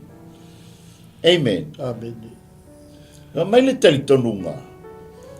O le mole mea e fai lei lunga o le papa, paolo, Yeah. mai leo se fulu ma moe le lei, kava le lei ai le ofanga. A wata mai a eto le Malū ai fa pena uma ngā luenga Yesu tau fai. Hallelujah. O le ngā luenga e ma he a complete salvation. Ai sea. Ia mautu maola oe. Amen. Ka pe mau. Amen. Fa mai lea. E nofo o ia ma mau e pea i le matou lunga i le tumu o le maunga. O le matou. Ma le tumu o le maunga. Amen. A o i foi fa mai le tali tonunga. Le fai mai ai le Isaia fast food fai pa tolu sumaritas. Pea po. Awe tali ia Iowa. Yeah. E fo wina lo lātou ma losi e pei o le aeto. Amen. Pa mai lea, lātou te si ia e apa au. Pei o aeto, lātou te whemo e ia le vai. Hallelujah. Lātou te tāmu mo e fo ia le tinga ina. E pe wheo na fo wina e le aeto lo na malos. Praise the Lord. Amen. E alu lunga o le maunga e sili o na maua lunga.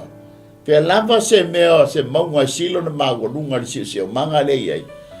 Na alu lo leo le aetu. Ua whāloa i nao na apa au. Hallelujah. Whāloa i nā se ia.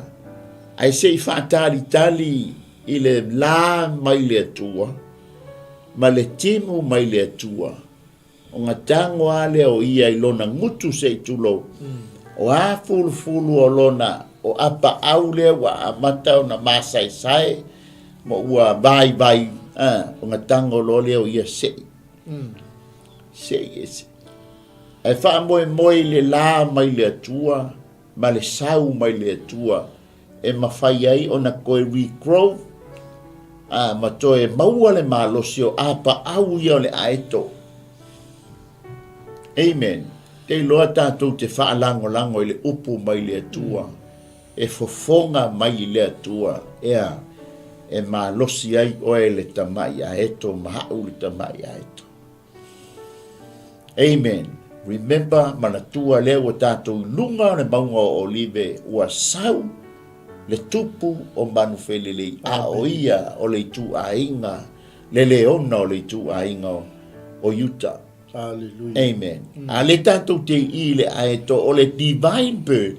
E wha pe wheo na wha malosi, wha malosia le aeto, pe wha fau le malosi o le aeto. E alua i le maunga siri na maunga. O na wha lo le o na pau. Po le ale umi e wha lo ai ma nofo le ai le aeto. Le ai ma se mingoi. Le ai ma se mingoi aia wha tali i le la mai le atua. Ma le sau mai le atua. Ona e mau ai lona malosi. e whaafouina ai lona malosi. O a mea le ua whaale tonu iona apa au. O lona afofonga e toi oto ese. Toi sei ese. Aia, ai sei toi whaafou mai i le lama i le atua po le atua. Amen. Lona malosi. Whapena uma oe. Tātou te whaatari le upo o le atua. Tātou te sāili le upo o le atua. Tātou te whaitau le upo o le atua. Amen. Ona fesili lea i le nganga pa ia langa o ia o le tustala o le tusi. Na tea, whaamalamalama ina oe maa ue wala i le nā pionga. E mau ailo malosi ma mau ailo malosi. Pa mai lea, a si ia e la, mea la le fa mai, a si ia e apa aua, o le aeto, ua makua koe malosi, a to toa, le aeto e toe lele ai, toe sa ili ai, lana mea tau sami, e fafanga ai lana whanau, lea e no nofo ua mau i le o fanga. Amen. Tātou te malo losi le fantasi mai o leli. Amen. Tātou te malo losi le tātou sa ili, ia ma whai taua nā fionga whai. Mai leo le whai upu le e tau se funu. Pa mai fo le whaatusa i lana ba ai. Amen. Whaatusa le manu le sawa le ba ai, le mamao le ba ai, whapena uma o e ma. Tātou whaatali i le atua e masau ai le tātou ba ai, mamao ai le tātou ba ai. Pe a tātou sa ili i le atua i le tō whā mai le atua, le whaatautanga mai le atua e mamao ai lau ba ai. Po le a le taamilo mai a le fili, e te iloa le lei a le fili. Mai, nea poi wha mai e pe ore, e pi e whaatusa le sawa ma le malosi le ba ai i fofonga po mantau le aeto. Amen. Oro atua nga ba ai sila ma mau mai ia te oe moa. Ina ia whaonga ina oe mo ia malona malo. Amen. Wha mai lea. E inu lava le toto ana tama. O le mea fo i ai le fasi. O i ai la. Amen. Amen. Hallelujah. E lua ba inga lengi. Wala fo i tala noa mai ai o le tusia luka. Amen. O le mea iai le tino, e iai le a, e o fanga iai a eto. Pa ule whale nganga, o le tino, o lo tala noa iai Jesu Keriso, le taimi lunga o le lao ai. O le a eto, lo tala noa ia tātou o ta mai a eto. Amen. Amen. O le a eto le atu i, amen. O le a, le au mai i e represent mai le atua. O tama iei, o lo tala noa ia oe ma. Tātou te tutu i lunga le maunga o live o Jesu Keriso ma lana e kālesia. Aua tele le fasi. Hallelujah. Foi le vala aua i matangi e whā. Amen. E o maia e fsosoan. Tātou wāwa ai lea i lea tu. Nanga uma ngata pena. Amen. Uma na wha mamare ai pa ia. O na tātou whale lole o ia tātou. Mano fotupu whaatasi ma ke riso. Hallelujah. Amen. I tau sanga e afi. Pe isau so soani te lole tātou Malū Taeao lea Faaleagaga pasta. Hallelujah. O i umai. O tātou tu wailunga le maunga olive. Amen. Na mata lole ua hinu le toto e ana tama. O le mea foi e iai le fasi e iai lava ia. E le ngata lo tala noa iai Jesu Keriso i le taimi o le laulau o tātou le tātou mātanga. O lo tala noa foi i le taimi tātou te iai a ua iai le fasi. Amen. A ua tātou tu vai le maungo olive. Ma lo tātou master lea po le tātou tātai. Amen. E ala, e malosi ala, e whai ngā malo le atua. Hallelujah. Pa matai te iai li taimi lea, apasa tātou si. Pa matai te iai ma le atua i le taimi lea. Amen. Ia olo o ia te o e hali taki. Ia peisau so ani pasta wha mole lava. Tui loe le tui tele se ono le tātaimi. Ai mana ia tele le whai ungo le tātou Malū Taeao Faaleagaga. E o leo wa matua I mala mai o. E ui a ile foi le sa yo tui no o le matau tio le whaiaonga. A fe mai o I whawhetai o o se whaiaonga alofa. Ei. O le wali ia nga mua ma. Ia. O le wali nga si se no ma fo pa. O fo mai nga wa ki le lo ka mai. O le merengo fia malo lo ma. Ia wa ki le lo mai fo mai nga mai mo. Ei. Kai o le ala ua fa mali ina le tangata yo. Ona o le ua tala ia ye le tuolona poto malona tamai. Ia I so se vaenga umalawa le fofuanga le tu. Amen. E le o iai le atamai o tangata. Yes. E ala ua tatou whai unei asu. E matango fi le upo le tu. O le tatou Malū Taeao na le asu sa mo ia tu na tupela sungal tai mo le whamata fi no le tatou por kalame ma le ngang whaaloalo. Ia bi hele tua whaftai, tai fo ila sunga le tai por tatou CEO. Ia ale Global Kingdom TV channel, ia nei ama no fai fulta whasoa. Ia tusa ma le Malū Taeao Faaleagaga, ia Samoa, ia o le tatou Malū Taeao le Faaleagaga le nei Taeao. Ia le wo mai fatase ma le lunch ia wa also mai lo fi ia so what dessert ia ai ia le tuo si me ota ma si me tulu ia wa lava foi le tatou Malū Taeao le a foi se upu wa tau le tau tamali I la fa fonga anga ia e matua tu lava ina a le mana onga lava ia tale taimia le tua tatou lulu lima le lei malo tua ma le tatou tua. Amen. Ya toi fata ia tuai tatou sponsors. Ya mai se le tatou ainga ia o mafuta mai le Taeao malo fatai le mafuta fatai foi komeni ma se ina o tatou fasoa. Ia o le matano ma le tai po le tatou CEO ia matua fa manu ia tu le tua. Amen. Matou fatai ta mai la upu matou fa longo ai. Nga pa ia nga lueani nga lui foi finangalo maloto lau fanau e ta pena I pea ma fa popo I pea ro matou fia ia te oilo matou tua fa mangalo mai I ma ua le ie ai fa mnuie lo watulu fo ia te oilo vi ingono o Yesu amene ma amene la sunga ta ia fa silanga ia onta pato fai lo le tatou ai nei Taeao manua mo o taimi ia no mai fasi silanga ia mo tatou ia mai se lava tatou le lunga nei au kilani ia o le feso soni na lava o tatou sponsors ia mai se foi o tama fa nau o se tatou atunu ia lo fai nei ala tatou tamai business ia wa foi tatou ina se tatou atunu mele ia o lo ia il tatou woka fa tau ia le ala futau ia mal teme lunch o le tatou address o le tasi o ono Robertson Road I Mangele ia pe whafso taiane le sunga I le whawhiangai ngai a whaamnutu tanga le vau o nei les wharaili I le iwa I le Taeao I le wha I le fiafi ma Taeao le stona I le iwa I le Taeao I le lua I le oudi taimina le whaatau I le tatou woka sa ai la woka le oka fa tau fe fe ba ta tia foi le au fe fe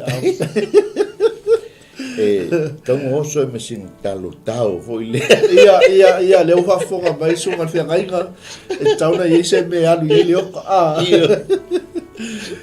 ia au foi ne ngalo ia te o sa mo le tu ele o le aso Taeao ia o lo fa tawina pe tato vai salo o le tatou paifala ma le tatou masi popo sa moa I le fitus hulu ma le lua mahanga drive tautua ma le aunaga le sunga I le aʻoaʻo ia vailele ma le faletua ia ofu e wa foi le atia enga o sia la ua aiga tau fai le atunuu ia mai se foi ia I le vaso le te au I uka mai le la tau tia le agaʻi mai o le atunuu mai se la le masi popo e le ia le lo agaʻi mai e faatausau masi ia na tali tonu ile ni te ofa tu matala ke o ko fale ko ngola boli ia ele foi ko tali tonu wa to mai nga o pai fa pe nga foi la fa ko fai mai lolo tala a se epa se o fa wa feo lolo me o fa no mai ya pasta male ni le mai la lo i Wellington ne mele o tofo ia fe mai ia wailele e te mail McDonald mal KFC sa ole ai te soi fua malolo ina mai salo mal baspopo yes ia o fa wa wina fo ile le o nanga tato Global Kingdom TV a fa peo o lo mau fa mama venga nei a fa peo o fia pu ese as fa nau fa poiponga Malū ia o maafa manatu so se vaenga la vai fia poeina ia o lo mau foi fa mama venga i le tautua male o nanga tato Global Kingdom TV channel mo na yo tato ainga ia e mai le community wa ele na malaina ula e ile ainga le mato o le masina le nte nei po ele lato e te o fa sino mai le ainga ia tau lato quote na mai fo i se tasi fo i o nanga le ale tau ia to titi avanu afele ia ai mo le sila fia tato atunu pele sa mo ia o lo wa yai lava ia set prices o quote mo na yo tato sa ainga sa mo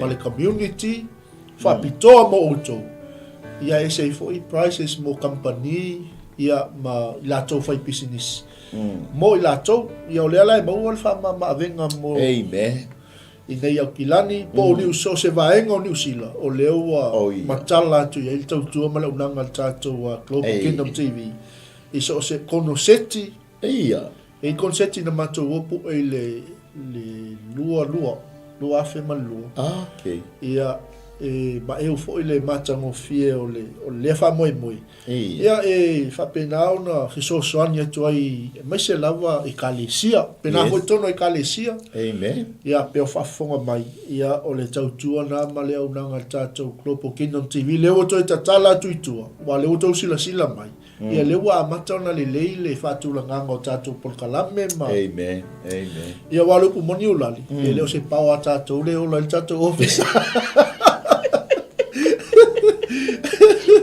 ele o se wifi fo ia tato ia uma la vai to ia ai o lo mo fa mama venga nei ia o lo ia fo feedback o mo mai tato ngalwenga o fa si telo tato ngalwenga te le fa mama venga wal tau mo la lo la ia ile competition por ma ke ki le il temi neula ala titi alfa po iponga o le fafi ia o Malū e o watu ilunga okay ia ale mo alfa mama venga nei tato tautua ma nanga Global Kingdom TV pau ale mele au ia ile tautua ma nanga Global Kingdom TV o se fa po iponga foi le talaina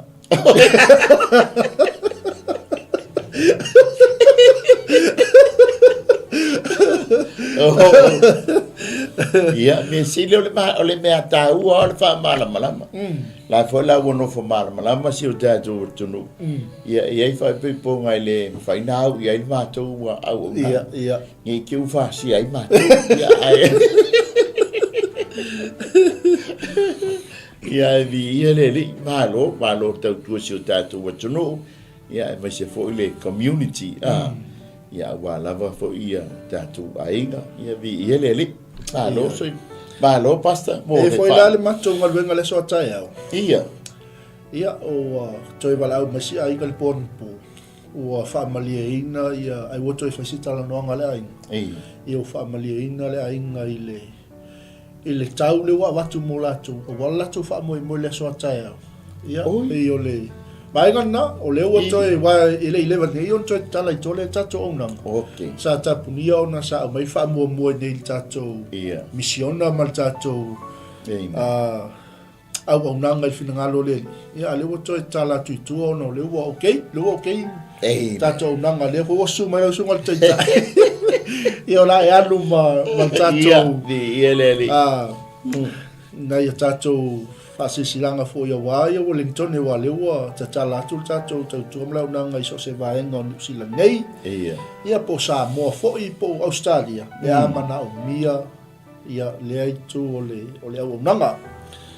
A se teimi ta o le i Israel wa fo le ta penal balanga. Io e moni fa maoni le lava nga ia tu lungo o tātou o lives ma tātou por kalami le alava e o loo mau aleva noa vai leva noa i emisia o le tausanga fou le e alu il malanga tātou Global Kingdom TV ia e tele ia au auna tele fo ia sui o i kālesia lea ua confirm o tātou malanga i Israel o tausanga fou ia whapea ua levana ia se moi mitinga ia te oe te fia o nupa ia pei o le sunga i iaulani ia ona whaasotai mai lea o le tātou Global Kingdom TV e pei ona iai ia lea wa e sila mai le tātou flyer na o tausang fou ia nei le tātou numero na o le olua tasi lua valu tasi o fitu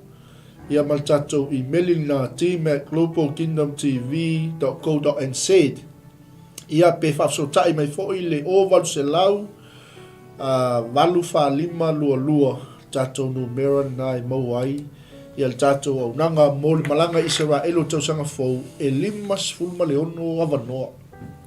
Sorry. O le taimi nei leo wa tolus fulu montupu leo confirm. So e vave la le anga i le vave ona avanoa. Whapea ua leo moa le avanoa te whaafonga mai ai au se moi mitinga sa ia te oi. Ia whaasotai mai lol tātou Global Kingdom TV channel mo se avanoa mo malanga Israel. E fo iu ngā li ima whanau o lo malanga tātou malanga ulan. Amen. Leo ua le avanoa o lewa ona sa ili se whaitotoa fo i lele anga ia i mo Israel. Ia e whaafatai le tua le fo iua ieli nei whaamanu ianga li tātou au nanga. E ave li tātou malanga e le o alu lai lalo se whaamalo se ekalesia po o se whaalapotopotonga. O le alawa e alu i lalo le whaamalo al tātou Global Kingdom TV Tour for Israel 2025. Yes, ngai ai o le malanga. E ua ta i loa i fo i mo ua ta experience fo i la e le whaita watu i le afio ngā le atua. A le ua ta o i melenga tūsia mai e le tūspa ia, ma tala le e tala noa mai e le tūspa ia. E se le mana ia. Ia e whaftai fo le avano o le ua mawailo ua avano whaalua tau te oa. Ia. Tātou te oai matua kai ia whaamala matua i fo i lea vahenga ma lea vahenga lea fo i saule si tasi whai a onga ia pei o ia fo i ua tele lo nai lo ma lo na silfia i tua whaapea mana ia tele a e fia malanga e mana ia alo pei al tala iop o ia tala tamotoma fato a tali tongu atoma ina ua tu lau ele i lau ele o isalai. Amen. Ta pena tātou wo. Amen. O mai fo li teimi maletu. Ala tātou tei oi lau ele. Amen. Aleluia. Whai no tala to ina lua Naomi. Awale arufu no le wha maolo wo Israel. Pamanuia le atua le vai ngole aso Samoa tale tu la sulma lua anga yatu tātou ai mai no mau le ala tapena ina msaunia sunga fe ngai a few walis tātou filo i lava yasu mo le lofa malanga le o le atua ia mai se por kalami fai o le yasu so I fua mai a manuia. Hey sis, where are you going? Oh, I'm just heading out to find a place to send money to my uncle in Samoa. Oh, why waste time and petrol? You can use UP Group Money. You can send money to Samoa and it's really fast. Really? Yeah. Can I sign up online? Yeah, it's really simple. Sweet, I'll do it now. Okay, bye. Bye. Sending money to your loved ones in Samoa has never been easier with the UP Group Money Transfer. Our service allows you to transfer money quickly and securely from the comfort of your home or anywhere in New Zealand. Your family and friends can conveniently pick up the money from over 40 villages across the Polo and 𝚟𝚒𝚍. No matter where they are, we've got you covered. Our user-friendly online platform makes sending money a breeze. Just visit www.upgroupmoney.com. Sign up and start sending money in minutes. We're here to help. If you have any questions or need assistance with signing up or sending money, please don't hesitate to contact our friendly support team at 09558 2896 or 0800 877 328, or visit us in the office at 6/22 Station Road, Otahuhu, Auckland 1062. Experience the ease and reliability of UP Group Money Transfer today. Your family and friends in Samoa are just a few clicks away from receiving your support. Visit www.upgroupmoney.com now to get started.